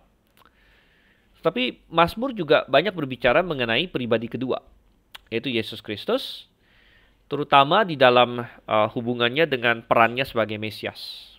Nah, jadi ada banyak mazmur-mazmur yang disebut mazmur mesianik karena menubuatkan tentang Mesias, kedatangan Mesias, menubuatkan tentang kedatangan Yesus Kristus, pelayanannya, penderitaannya, dan juga kemenangannya, dan segala macam. Jadi kita akan mulai masuk ke mazmur-mazmur mesianik di sini. Dan mazmur mesianik pertama yang akan kita bahas adalah ini, ada di sini ya. Oh, di halaman sebelumnya, yaitu Mazmur yang nomor 2. Nah, Mazmur pasal 2 di sini. Oke, jadi Mazmur pasal 2.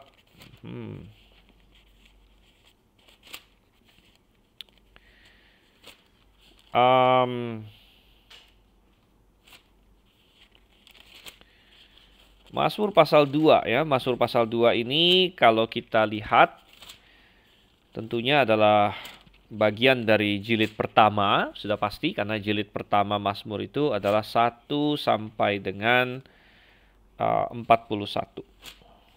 Ya, 1 sampai 41. Dan siapa yang menulis Mazmur pasal 2? Nah, coba kita lihat.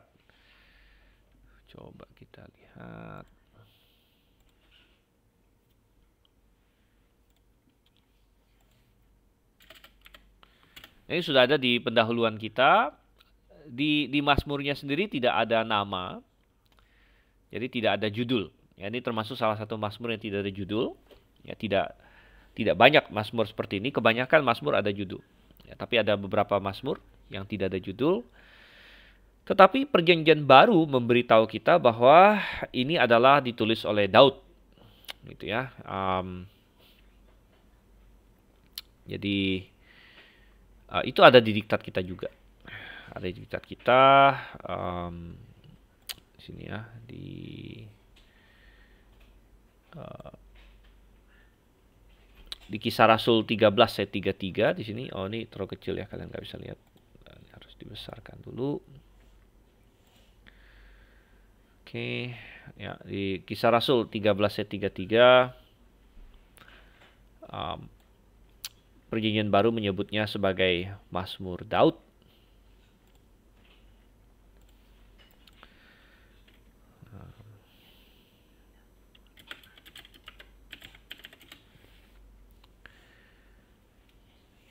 Ya. Jadi dikatakan sini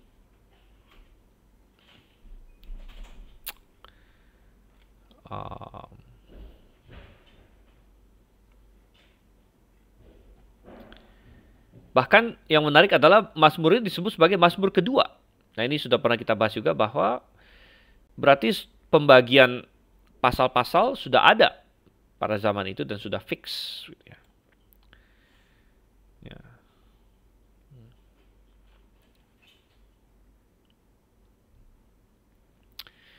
Oke, jadi kembali ke Mazmur pasal 2 di sini. Dan ini adalah Mazmur Mesianik yang pertama, tapi yang menarik adalah kenapa ini ditaruh sebagai Mazmur pasal 2. Nah, saya ada membaca dan saya setuju ya. Saya setuju bahwa Mazmur pasal 2 ini bukan secara kebetulan ditaruh pasal 2.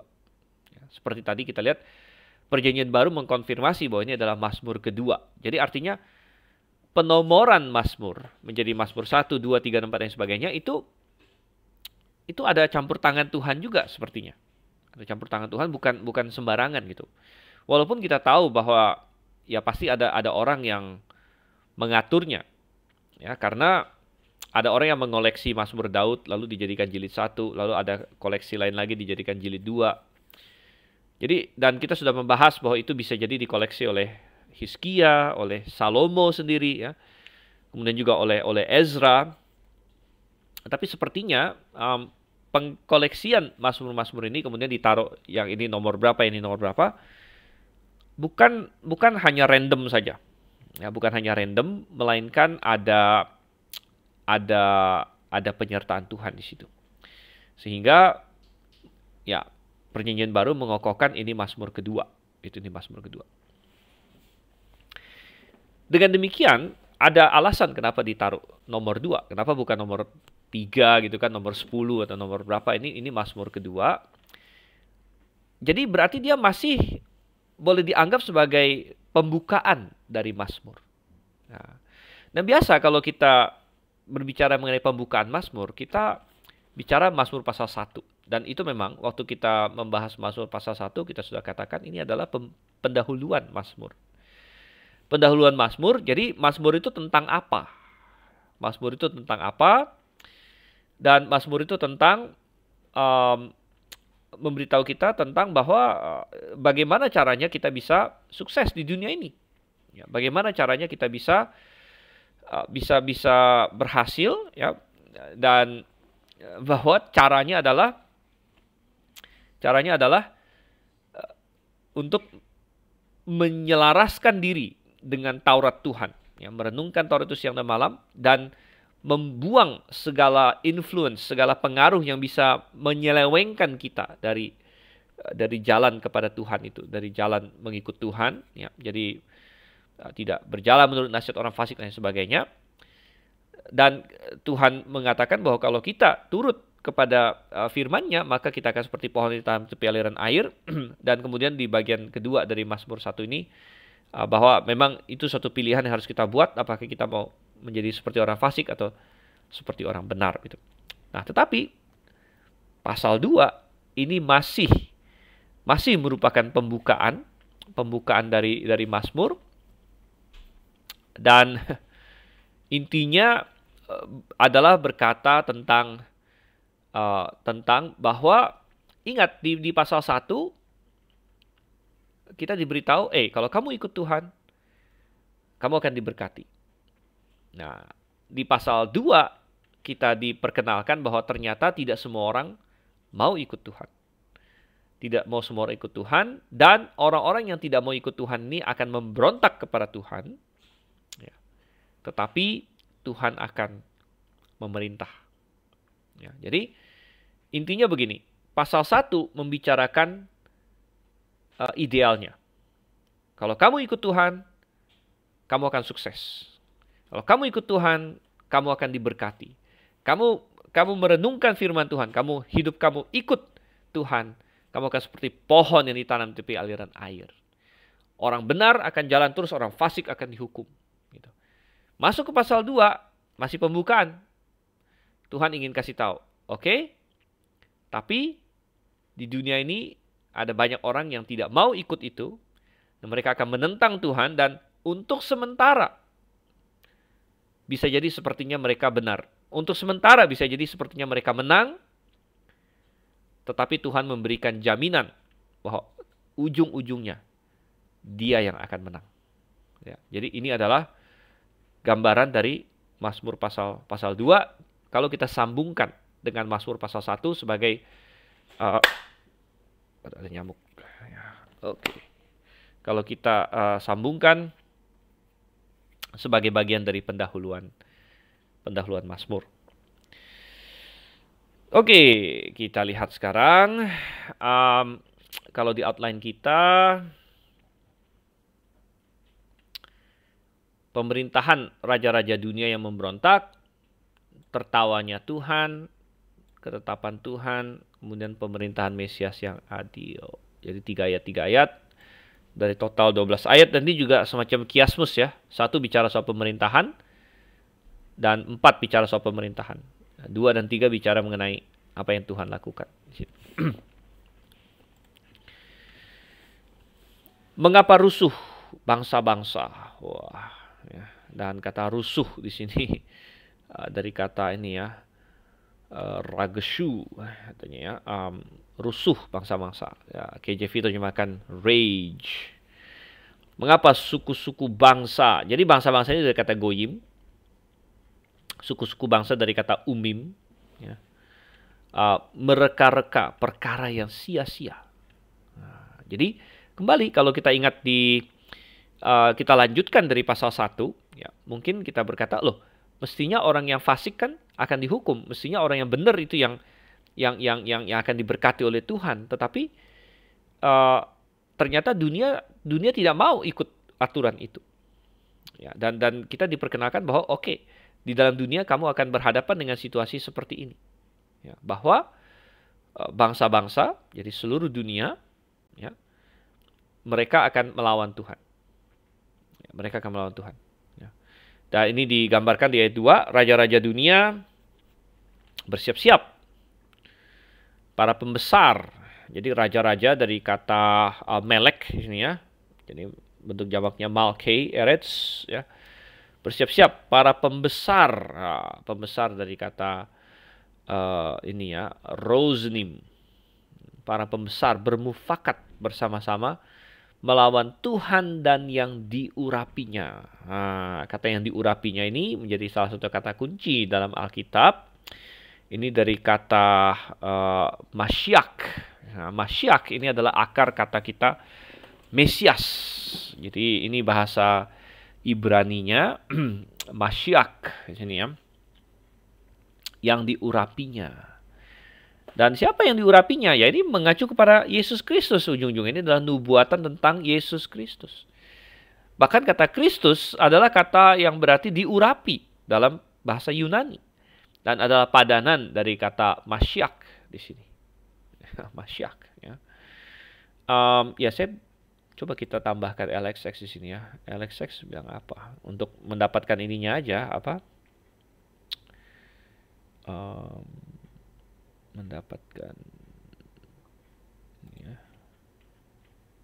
Mendapatkan bahasa Yunaninya.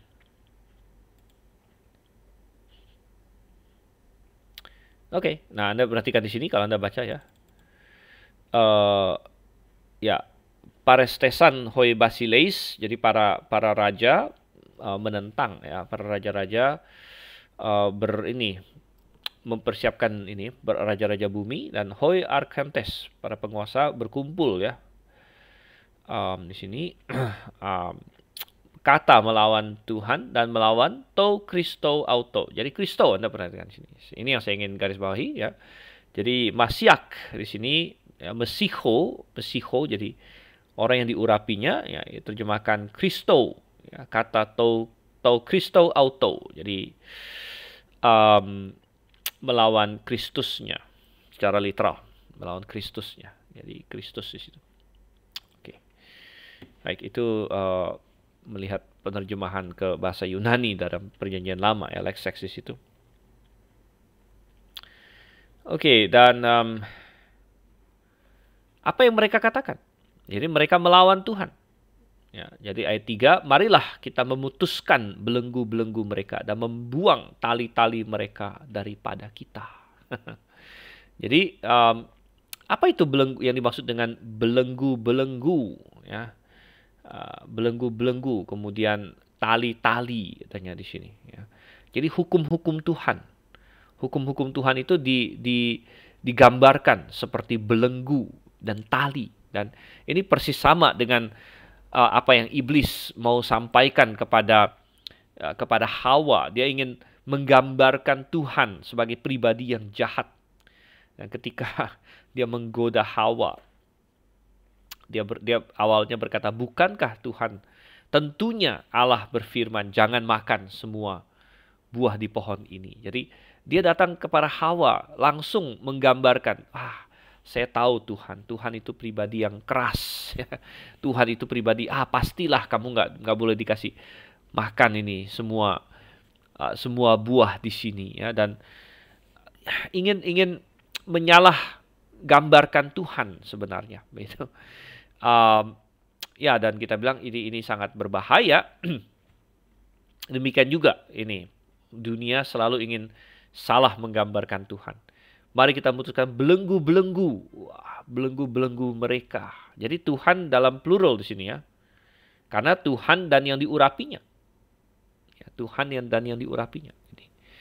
Jadi ada pluralitas dalam Allah Tritunggal, kita tahu itu. Tapi belenggu dan tali, hukum-hukum Tuhan. Ya. Dan saya sudah sering kali menegaskan bahwa salah satu hal yang paling jelas sekali menandakan atau menggenapi nubuat ini atau penggambaran ini dalam Mazmur adalah apa yang sedang kita saksikan sekarang dalam yang kita sebut sebagai gerakan LGBT lah, gitu ya, gerakan LGBT. Nah, tentu bukan hanya LGBT, sebenarnya semua penentangan terhadap hukum Tuhan, ya itu sama. Tetapi gerakan LGBT kita bisa katakan selangkah lagi, lebih parah lagi begitu. Ya, selangkah atau lebih semakin jelas lagi.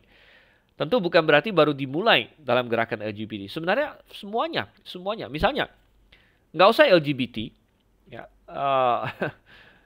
Laki-laki dan perempuan saja yang misalnya memutuskan untuk intim sebelum nikah atau free sex. Ya mungkin mereka menganggap bahwa hukum Tuhan, bahwa keintiman hanya boleh dilakukan oleh suami dan istri sebagai belenggu. Bisa jadi mereka anggap itu belenggu misalnya. Ya. Anak muda yang pacaran. Ya. Orang tuanya bilang, hati-hati ya, jaga diri. jaga kekudusan. Ya, kalau dia orang Kristen mungkin diajar, ya, jangan artinya jaga diri, belum menikah, ya, belum menikah, jaga diri, jaga kekudusan, ya, pacaran yang benar, ya. Tetapi kalau seseorang ingin memberontak, dan ini yang diajarkan oleh raja-raja dunia dalam, kalau di Amerika ada yang namanya revolusi seks. Ya. Kapan revolusi seks terjadi? Itu sekitar tahun 60-an dan 70-an di Amerika. Ketika seks bebas meledak begitu. Tahun 60-an, 70-an, dan itu dibarengi dengan meledaknya lagu-lagu rock and roll. Ya. Meledaknya ini lagu rock and roll. Nah, itu bukan zaman saya. Jadi saya hanya mempelajarinya dari bacaan gitu, tapi mungkin saya nggak tahu ada nggak yang tua-tua di forum ini mungkin masih ingat zamannya Elvis Presley, ya, segala macam yang lain, Beatles mungkin, ya, ya. Jadi itu saat itu adalah saat-saat itu meledak di Amerika, ada generasi hippies lah segala macam, begitu ya. Dan itu dibarengi dengan yang mereka sebut sekarang revolusi seks, ya, sehingga persepsi di dunia barat, ya, tadinya di awal abad 20, 1900-an awal, 1920-an dan lain sebagainya, itu masih ya tentu namanya dosa pasti ada, ya, namanya orang selingkuh pasti ada, namanya seks di luar nikah pasti ada, tapi tidak dibenarkan oleh umum, ya, tidak dibenarkan oleh masyarakat pada umumnya. Jadi itu masih dianggap hal yang memalukan gitu. Tetapi dengan adanya revolusi seks, ya, di 1960-an, 1970-an di dunia barat, itu pendapat umum dibalikkan bahwa seks di luar nikah is nothing wrong. Tidak ada yang salah gitu, tidak ada yang salah. Jadi itu terjadi suatu perubahan yang sangat fundamental terhadap masyarakat ketika itu terjadi. Dan itu adalah salah satu bentuk dari manusia bilang, saya tidak mau terbelenggu oleh Tuhan. Saya tidak mau diikat oleh tali-tali Tuhan. Gitu kan? Tuhan bilang, hanya dalam pernikahan. Masa bodoh. Misalnya, itu satu contoh. Ya. Dan masih banyak lagi. Semua hukum Tuhan. Tetapi, sekali lagi, gerakan LGBT yang sekarang ini adalah pertarungan generasi kita, boleh dibilang. Pertarungan generasi kita, LGBT ini. Ya tentu kita masih bertarung yang lain juga, ya, kita masih menentang seks di luar nikah. Kita masih menentang misalnya musik rock and roll, tapi kita sudah posisi yang sangat minoritas di sini. Nah, yang ingin dilakukan oleh dunia adalah sekarang LGBT kan masih minoritas. Ya, dan kebanyakan orang masih melihat LGBT itu masih miring. Apalagi di Indonesia. Tetapi di dunia barat nih sepertinya mereka sudah menang karena LGBT sudah kayak dianggap biasa gitu. Sudah kayak biasa, itu yang mereka inginkan. Sama seperti pada revolusi seks tahun 60-70-an, seks di luar nikah di-push untuk dianggap biasa. Normal, gitu ya. Normal, sesuatu yang ya biasa, ya urus-urusan masing-masing lah gitu. Ya nggak usah kamu pusing-pusing orang lain gitu kan. Ya kalau kamu nggak mau ya udah, tapi nggak usah urusin orang lain gitu. Itu kan motonya, kebebasan. Nah, mereka ingin membuat LGBT sama gitu. Oke, mungkin kamu bukan gay, tapi kamu nggak usah lihat gay itu aneh dong. Gitu. Ya anggap aja normal gitu. Atau transgender. Atau lain sebagainya. Nah, itu yang sedang mereka perjuangkan. Dan di dunia barat, ini mereka sedang, bisa dibilang, mau menang gitu. Mau menang dalam pengertian, mulai dianggap sebagai sesuatu yang normal. Sesuatu yang oke-oke aja. Ya. Nah, itu adalah bagian dari apa yang dikatakan di sini. Ayo, karena apalagi ya gay, ya gay, pernikahan gay. Padahal Tuhan bilang pernikahan itu laki-laki dan perempuan. Oh, itu membelenggu, itu belenggu, itu belenggu. Atau lebih parah lagi transgender. Transgender ini sudah salah satu yang paling parah, ya kan? Laki-laki mau jadi perempuan, perempuan mau jadi laki-laki. Ini benar-benar ini adalah kedaulatan Tuhan. Karena Tuhan yang taruh kita sebagai laki-laki atau perempuan di dunia ini. Tapi mereka mau bilang tidak. Ya tidak. Saya mau jadi perempuan, saya mau jadi laki-laki walaupun tadinya dari jenis kelamin yang berbeda, gitu. Ya, dan ini sangat sangat kacau sekali. Tapi perhatikan apa yang Tuhan lakukan. Ayat 4. Dia yang bersemayam di sorga tertawa. Tuhan mengolok-ngolok mereka. Ya. Jadi respon Tuhan adalah dia tertawa. Dia tertawa melihat kebodohan manusia. Dia tertawa melihat kesia-siaan usaha manusia untuk melawan dia. Ya. Jadi tertawa di sini. Tuhan mengolok-ngolok mereka. Ya. Jadi the Lord shall have them in derision. Katanya di sini ya. Jadi kita bilang bahwa mereka adalah orang-orang yang melakukan hal yang sangat bodoh gitu. Hal sangat bodoh. Ya. Maka berkatalah ia kepada mereka dalam murkanya dan mengejutkan mereka dalam kehangatan amarahnya. Ya. Dan kita bilang bahwa bagaimana manusia bisa melawan Tuhan? Dan Tuhan bilang, oh kalian ini berlaku sangat bodoh sekali. Dan manusia akan terkejut. Terkejut akan murka Allah. Terkejut akan kehangatan amarahnya. Dan secara spesifik, ini akan dicurahkan kapan?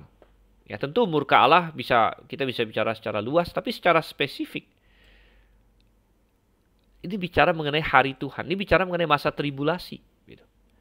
Masa tribulasi akan datang secara tiba-tiba, tidak lama setelah rapture terjadi. Dan rapture itu pengangkatan yang sedang kita nanti-nantikan, ya, itu bisa terjadi kapan saja. Makanya ada istilah mengejutkan mereka. Ya, mengejutkan mereka. Dunia tidak tahu apa-apa, tiba-tiba sesuatu terjadi. Ya. Dan kalau Anda anggap misalnya pandemi yang tahun 2020 awal terjadi ini mengagetkan, itu belum ada apa-apanya. Gitu, ya. Saya tahu kita sekarang 2021 November sudah hampir berakhir. Coba Anda kilas balik 2 tahun yang lalu, 2019. Saya masih ingat 2019 November. 2019 November saya ingat, kalau saya nggak salah, itu kita belum lama barusan kongres. Benar nggak ya? Ada yang ingat nggak? Ya, kita barusan belum lama kongres ya. Atau kongres itu November akhir ya. Nggak, kalau nggak salah. Kalau nggak salah kongres benar ya. Jadi kita barusan kongres belum lama kalau saya tidak salah ingat. Dan ya September ya, oke baik, September kongresnya. Jadi belum lama kita kongres. Dan saya sedang sibuk dengan Pak Soento membuat rencana untuk 2020. Kita sudah susun, ya. Mau blok kelas sekian kali, kita mau ini, mau itu, mau ini, mau itu, ya. Tidak tahu ternyata 2020 brak gitu kan. Ini semuanya buyar, ya. Lockdown segala macam malah, ya. Dan ya, oke lah, kita nggak bisa bikin seminar, nggak bisa bikin blok kelas segala macam. Banyak hal yang batal, ya, sangat ini mengagetkan juga begitu, mengagetkan ya. Tapi belum ada apa-apanya dibandingkan dengan apa yang akan terjadi di masa tribulasi. Belum ada apa-apanya. Bahkan boleh dibilang pandemi itu kayak semacam kayak uji coba mungkin ya. Uji coba karena Alkitab mengatakan di masa tribulation, wah itu lebih hebat lagi bencananya. Pandemi sudah pasti akan ada penyakit sampar, sudah dinubuatkan ya, penyakit sampar ya, macam-macam berbagai bencana alam ya, dan lain sebagainya. Dan Yang herannya nanti saya yakin bahwa manusia tetap akan cari banyak alasan. Oh, kalau ada bencana alam dia akan salahkan apa? Global warming nanti.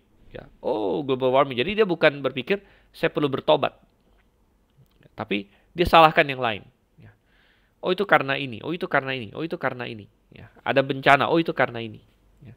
Tanpa mereka pernah berpikir ini semua adalah wake up call dari Tuhan. Ya. Pandemi berlangsung. Tuhan ingin ingatkan manusia. Hidup ini pendek. Ya. Hidup ini pendek. Kamu bisa mati kapan saja. Pastikan dirimu sudah benar. Pastikan kamu punya hubungan dengan Tuhan. Tapi ya, kebanyakan orang tidak menerima pesan itu. Ya. Pandemi berlangsung, ada yang ketakutan, ada yang tiap hari doa sama dewanya. Ya. Di perumahan saya sering jalan pagi, saya memperhatikan semenjak ada pandemi, ada beberapa rumah yang jadi rajin banget itu bakar hiu. Padahal sebelum pandemi nggak pernah. Bisa lihat, wah, ini jadi dia bikin ini apa? Bikin kayak tong besar bakar-bakar apa gitu ya, bakar untuk dewa-dewinya dan lain sebagainya. Gitu ya. Jadi banyak orang ya lewat begitu saja. Ya. Tapi Tuhan akan mengejutkan mereka dalam kehangatan amarahnya. Dan akulah yang telah melantik rajaku di Sion, gunungku yang kudus. Wow.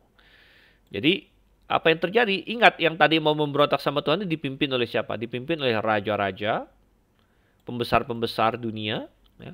Mereka bermufakat melawan Tuhan. Jadi apa respon Tuhan? Respon Tuhan adalah intinya kerajaan dunia ini akan berlalu. Melainkan kerajaan Tuhan yang akan. Jadi Tuhan akan mengganti kerajaan-kerajaan dunia yang melawan dia ini. Tuhan akan sapu habis. Ya, dalam masa tribulasi Tuhan akan sapu habis dalam murkanya. Kalau manusia sudah kelewatan, ya, Tuhan ada batasnya. Sodom dan Gomora Tuhan hancurkan. Dan apa kesalahan Sodom, saudara? Apa? LGBT. Apakah ada suatu apa ya, kita bilang kebetulan ya, bahwa sekarang ini LGBT lagi naik-naiknya, dan Tuhan menubuatkan bahwa pada saat kedatangan anak manusia akan seperti pada hari Lot. Ya. Ini semacam kalau kita punya mata rohani, kita melihat kedatangan Tuhan sudah dekat, ya. Dan Tuhan berkata, oke, kerajaan dunia akan aku hancurkan. Aku akan sapu habis, dan sebaliknya aku akan mendirikan kerajaanku. Dan kerajaan Tuhan adalah rajanya Tuhan. Ya. Pusatnya adalah di Sion. Jadi kerajaan Tuhan nanti akan berpusat di Yerusalem. Makanya kita bilang Israel tetap punya peran. Ya, dia akan menjadi bangsa utama di dalam milenium. Tapi semua bangsa lain yang ikut diselamatkan akan mendapat berkat semua. Ya, tapi Israel akan mendapat tempat utama di situ. Ya. Dan siapa rajanya ini? Aku telah melantik rajaku. Siapa rajanya? Nah, ini dijawab di ayat 7. Aku mau menceritakan tentang ketetapan Tuhan. Ia berkata kepadaku, anakku engkau telah kuperanakan pada hari ini. Jadi perspektif bergeser. Sekarang yang berbicara ini adalah Tuhan Yesus di sini. Ya, Tuhan Yesus. Jadi ia berkata kepadaku, anakku engkau telah kuperanakan pada hari ini. Jadi rajanya ini adalah pribadi putra. Pribadi putra. Thou art my son. Ya, ya, di bahasa Indonesia belakangan ini dia lebih suka pakai anak. Ya. Tapi sebenarnya lebih baik putra sini. Thou art my son. This day have I begotten thee. Ayat ini ada dikutip, ya, dikutip berkali-kali di dalam PB. Ya. Dan ini mengindikasikan bahwa ya Allah Bapa menyertai putranya di sini. Dan apa? Mintalah kepadaku, maka bangsa-bangsa akan kuberikan kepadamu menjadi milik pusakamu dan ujung bumi menjadi kepunyaanmu. Kadang-kadang ada orang yang salah mau mengklaim ayat ini. Tuhan, ya, kau berjanji memberikan ujung bumi jadi punyaku. Ini adalah janji kepada Tuhan Yesus sebenarnya. Ya. Janji kepada Tuhan Yesus, dan ini akan digenapi pada masa milenium. Digenapi pada masa milenium, di mana Tuhan Yesus akan memerintah atas semua bangsa, ya, dari Sion, dari Yerusalem, ya, Yerusalem akan menjadi pusatnya dan akan sampai ke ujung bumi. Dan ayat 9, engkau akan meremukkan mereka dengan gada besi, memecahkan mereka seperti tembikar tukang periuk.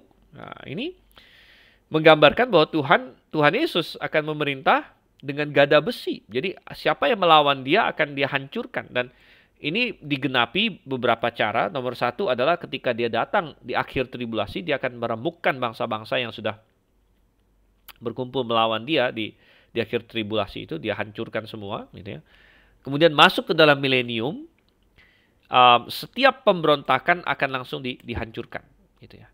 Dan kenapa masih ada pemberontakan di milenium? Ada karena memang yang masuk milenium semua orang yang diselamatkan, tapi kemudian mereka akan beranak cucu. Ya, yang masuk milenium dengan tubuh jasmani. Ya, jadi ada orang masuk milenium dengan tubuh kemuliaan, itu adalah kita yang diangkat 7 tahun sebelumnya. Kita yang diangkat 7 tahun sebelumnya, kita sudah dapat tubuh kemuliaan. Kita akan turun bersama Yesus di akhir tribulasi, masuk ke milenium dengan tubuh kemuliaan, kita tidak beranak cucu lagi. Tetapi ada orang-orang yang melewati tribulasi. Jadi yang melewati tribulasi dan menjadi percaya Tuhan dalam masa tribulasi, akan masuk milenium dalam tubuh jasmani. Mereka orang-orang yang percaya Tuhan, tapi kemudian mereka beranak cucu. Beranak cucu yang sangat banyak, karena ya hidupnya juga panjang, gitu ya, punya anak cucu banyak sekali. Dan di antara anak cucu ini ada yang akan percaya, ada yang tidak percaya. Yang tidak percaya ini bisa jadi memberontak sama Tuhan, tapi pemberontakan yang terbuka akan segera dihancurkan oleh Tuhan. Ya, jadi benar-benar Tuhan memerintah dengan gada besi, istilahnya begini ya. Dan ini pertentangan dengan yang ayat 1 sampai 3 ini, di mana pemerintah dunia ini melawan Tuhan. Nanti dalam milenium tidak ada pemerintah yang melawan Tuhan. Ya, karena pemerintah dipegang oleh Tuhan, akan meremukkan mereka dengan gada besi di sini. Oke, ada pertanyaan ya dari Cio. Kalau Pak Solihin tidak mendengar suara, kalau yang lain tidak ada komplain, biasanya yang lain mendengar. Ya. Yang lain mendengar biasanya. Oke, Cio ada bertanya, apakah masuk ke kerajaan milenium masih ada orang yang tidak percaya ikut masuk? Ini tadi baru saya jawab ya. Jadi yang masuk pertama semua orang percaya. Yang masuk pertama semua orang percaya, tapi kemudian mereka beranak cucu, anak-anaknya ada yang percaya, ada yang tidak.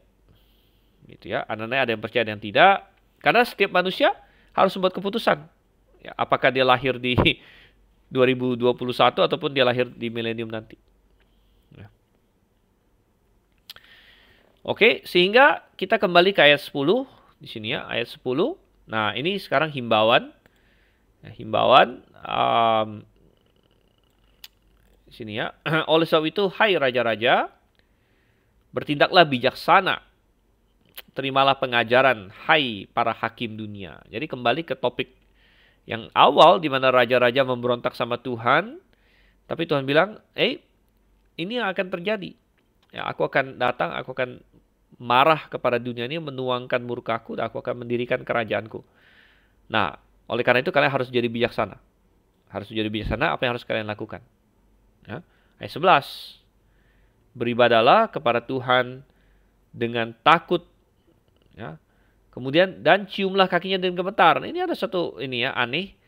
Ciumlah kakinya dengan gemetar ini suatu varian teks ya. Varian teks sebenarnya yang benar adalah rejoice with trembling di sini ya. Jadi serve the Lord with fear and rejoice with trembling. Jadi if do ini at Jehovah beyirah. Jadi layanilah Jehovah dengan takut. Ya, dan gilu. Ini dari kata gio, bersukacitalah. Bersukacitalah birada. Jadi dengan gemetar mestinya ya. Tapi diterjemahkan ciumlah kakinya dengan gemetar. Ini adalah ini ya. Dia ini Dr. Strauss ada membahas ini. Ini saya bacakan ini ya. Em,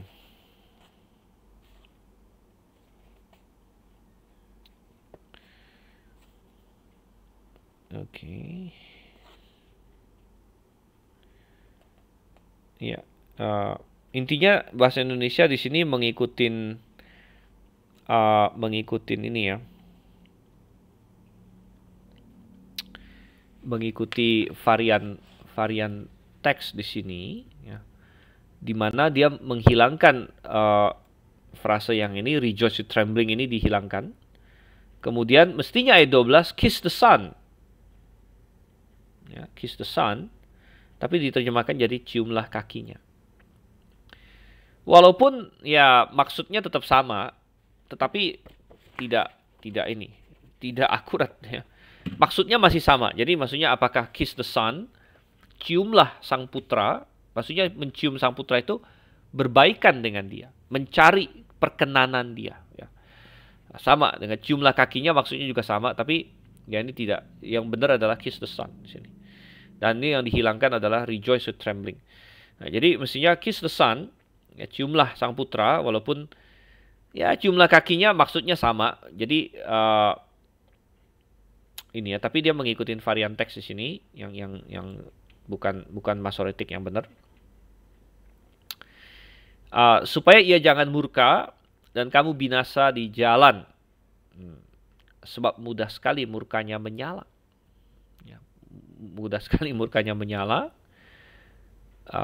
Dan kenapa dikatakan demikian? Ya, kenapa dikatakan demikian? Ya karena artinya murka Tuhan itu sesuatu yang jangan dimain-mainkan. Dan kita tidak boleh istilah bahasa Inggrisnya to presume on the long suffering of God gitu ya. Apa istilah bahasa Indonesianya? Kita tidak boleh kayak Tuhan toh bakal sabar sama saya. Tuhan toh bakal mengampuni saya. Bodoh amatlah saya berdosa juga nanti Tuhan juga cuek gitu. Kita tidak bisa berkata demikian. Walaupun Tuhan memang sabar dan Tuhan memang pengasih, tapi kita tidak boleh kayak to presume on it. Tidak boleh kayak bergantung kepada hal itu tanpa dengan sembarangan, dengan sembrono gitu ya. Makanya dikatakan di sini ya sebab ya mudah sekali murkanya menyala di sini. Ya, oke. Ya, meremehkan Pak Ori bilang. Ya, oke lah. Bukan juga sih ya terjemahkan presume presume ya. Susah diterjemahkan ke bahasa Indonesia. Kemudian dikatakan berbahagialah semua orang yang berlindung padanya. Ya, berbahagialah semua orang yang berlindung padanya. Jadi ya kembali pilihannya adalah kau mau memberontak sama Tuhan. Ayat 1, 2, 3 ya, 1, 2, 3 dan memberontak ini bisa macam-macam.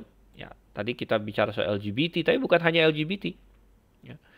Bukan hanya LGBT, semua intinya orang yang dalam pemberontakan kepada Tuhan. Dalam pemberontakan kepada Tuhan, tapi Tuhan ya tertawa, ya sia-sia, pemberontakan kamu sia-sia, dan Tuhan akan menuangkan murkanya pada para pemberontak, dan Tuhan akan mendirikan kerajaan yang sempurna di muka bumi ini untuk menggantikan ya kerajaan-kerajaan yang kacau. Sehingga apa yang harus kita lakukan sekarang? Apa yang harus kita lakukan sekarang? Ya, kita harus datang mencari perkenanan Tuhan. Ciumlah sang putra. Ya. Dan berbahagialah semua orang yang berlindung padanya. Ini berbahagia sini dari kata ashrei. Jadi cocok kalau misalnya pasal 1 dan pasal 2 adalah pendahuluan, karena pasal 1 dimulai dengan ashrei dan pasal 2 diakhiri dengan ashrei. Berbahagialah. Jadi ingat, pasal 1 berbahagialah orang yang tidak berjalan menurut nasihat orang fasik, tidak berdiri di jalan orang berdosa, tidak duduk dalam kumpulan pencemooh, tapi yang kesukaannya ialah Taurat Tuhan dan yang merenungkan Taurat itu siang dan malam. Dan Pasal 2 berkata berbahagialah semua orang yang berlindung padanya. Dan ini adalah Mazmur Mesianik berbicara mengenai pemerintahan Kristus di kerajaan 1000 tahun. Ya, dan dikutip oleh Perjanjian Baru, terutama bagian ini, anakku engkau telah kuperanakan pada hari ini. Ya, ini mengacu kepada bagaimana Tuhan menopang sang putra, misalnya saat dia dibaptis, ya. Lalu mengacu kepada kebangkitan dia dari antara orang mati dan lain sebagainya. Ya. Dan ya itu digambarkan di sini. Oke, ada pertanyaan dari Ibu Betty. Pada masa milenium nanti, apakah ada pemerintahan yang dipimpin oleh manusia yang selamat dari tribulasi? Ada ya.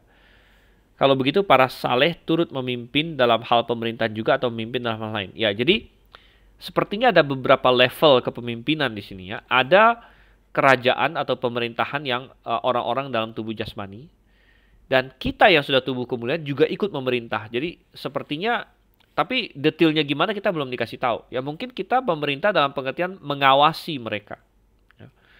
Mengawasi, jadi kayak kita punya, ya masing-masing kita disuruh mengawasi ya. Dan ada yang mengawasi mungkin berapa kota, mengawasi. Tapi mereka juga punya pemerintahan yang tubuh jasmani itu. Pemerintahan yang alamiahnya. Tapi sepertinya mungkin kita seperti kayak semacam pengawas. Atau hakim gitu ya, bisa juga gitu. Oke ya, jadi moga-moga cukup jelas di situ. Baik, dengan demikian kita sudah mulai hari ini dengan Mazmur Mesianik dan kita akan lanjut lagi di minggu-minggu akan datang dengan Mazmur Mesianik lainnya yang semuanya sangat indah tentunya. Ada banyak Mazmur Mesianik, tapi kita tidak akan bahas semua, tapi kita akan bahas yang utama-utama. Pertanyaan Cio apa ya? Apakah ada ayat referensi untuk mendukung kesimpulan itu? Oke, kesimpulan yang mana nih? Apakah memasuki milenium ini ya, yang ini ya? Masih ada orang yang tidak percaya ikut masuk atau tidak begitu ya? Maksudnya, apakah ada ayat yang mengindikasikan bahwa hanya orang percaya yang masuk milenium begitu? Ya, ya ada banyak sih begitu ya, ada banyak. Misalnya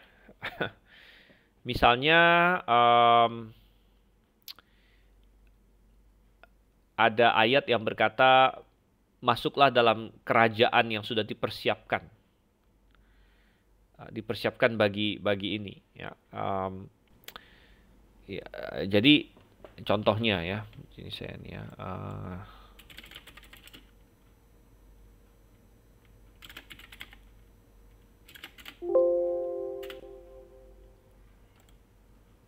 Oke, sebentar.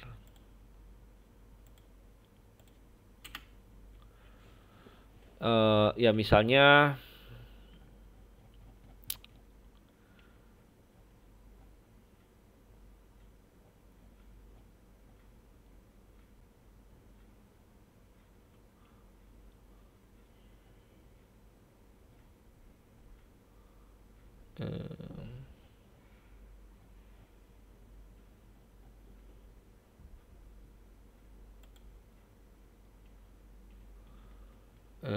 ya, saya mesti cari dulu sih spesifiknya. Tapi misalnya ada ayat yang berbunyi ya, ini saya mesti cari di Alkitab ini, Alkitab fisik saya.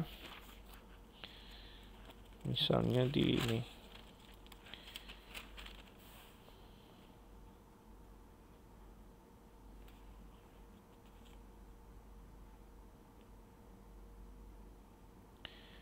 Misalnya coba kita buka Matius 25 misalnya, Matius 25 ini yang saya maksud nih. Matius 25 ayat 34 di sini kan. Matius 25 ayat 34. Jadi dalam penghakiman bangsa-bangsa di situ, mari hai kamu yang diberkati oleh Bapakku, terimalah kerajaan yang telah disediakan bagimu sejak dunia dijadikan. Ya, sejak dunia dijadikan. Jadi kerajaan yang telah disediakan bagimu sejak dunia dijadikan ini adalah kerajaan milenium. Ya. Jadi kerajaan ini disediakan untuk siapa? Untuk orang yang percaya. Gitu. Untuk seorang yang percaya. Oke, kalau Gembala Supri Wahyu 21 itu mengacu ke ini ya, lebih mengacu ke kekekalan sih sebenarnya itu ya. Jadi ya itu bisa diargumenkan itu bukan mengacu ke apa? ke milenium di situ. Ya. Maka itu mengacu pada Yerusalem baru itu ya. Ya. Jadi kalau mengenai milenium ada banyak ayatnya ya yang mengindikasikan bahwa orang yang tidak percaya tidak akan masuk gitu. Ya, awalnya antara lain bahwa seluruh bangsa misalnya seluruh bangsa akan memuji Tuhan di awal. Ya. Lalu ini juga menggenapi apa yang dikatakan di Yoel dan yang di Kisah Rasul. Yoel dan Kisah Rasul di mana dikatakan di misalnya Kisah Rasul pasal ini ya bahwa misalnya ada nubuat tentang semua daging akan memuji Tuhan misalnya ya atau kira-kira seperti itu ya semua daging akan memuji Tuhan. Nah, kapan itu akan terjadi semua daging memuji Tuhan atau semua daging akan menyembah Tuhan gitu. Ya itu akan digenapi di awal masa milenium contohnya. Gitu ya. Oke, jadi ya itu contoh kira-kira ya berbicara mengenai milenium. Oke, kita akan akhiri saat ini dan kita akan berdoa. Oke, kita bersatu dalam doa ya. Bapa di surga, Engkau yang menyertai kami kiranya, Engkau yang pimpin supaya kami dapat belajar semakin mendalam lagi, kami akan belajar semakin paham lagi akan apa yang Engkau telah jelaskan kepada kami. Engkau yang sertai Tuhan kiranya. Biarlah kami memiliki istirahat yang baik malam ini dan kami bisa bekerja bagimu sehingga perbuatan tangan kami akan Engkau teguhkan dan tidak menjadi sia-sia. Terima kasih Tuhan, kami berdoa dalam nama Yesus Kristus. Amin. Oke, sampai di sini. Selamat malam dan Maranatha, sampai bertemu lagi.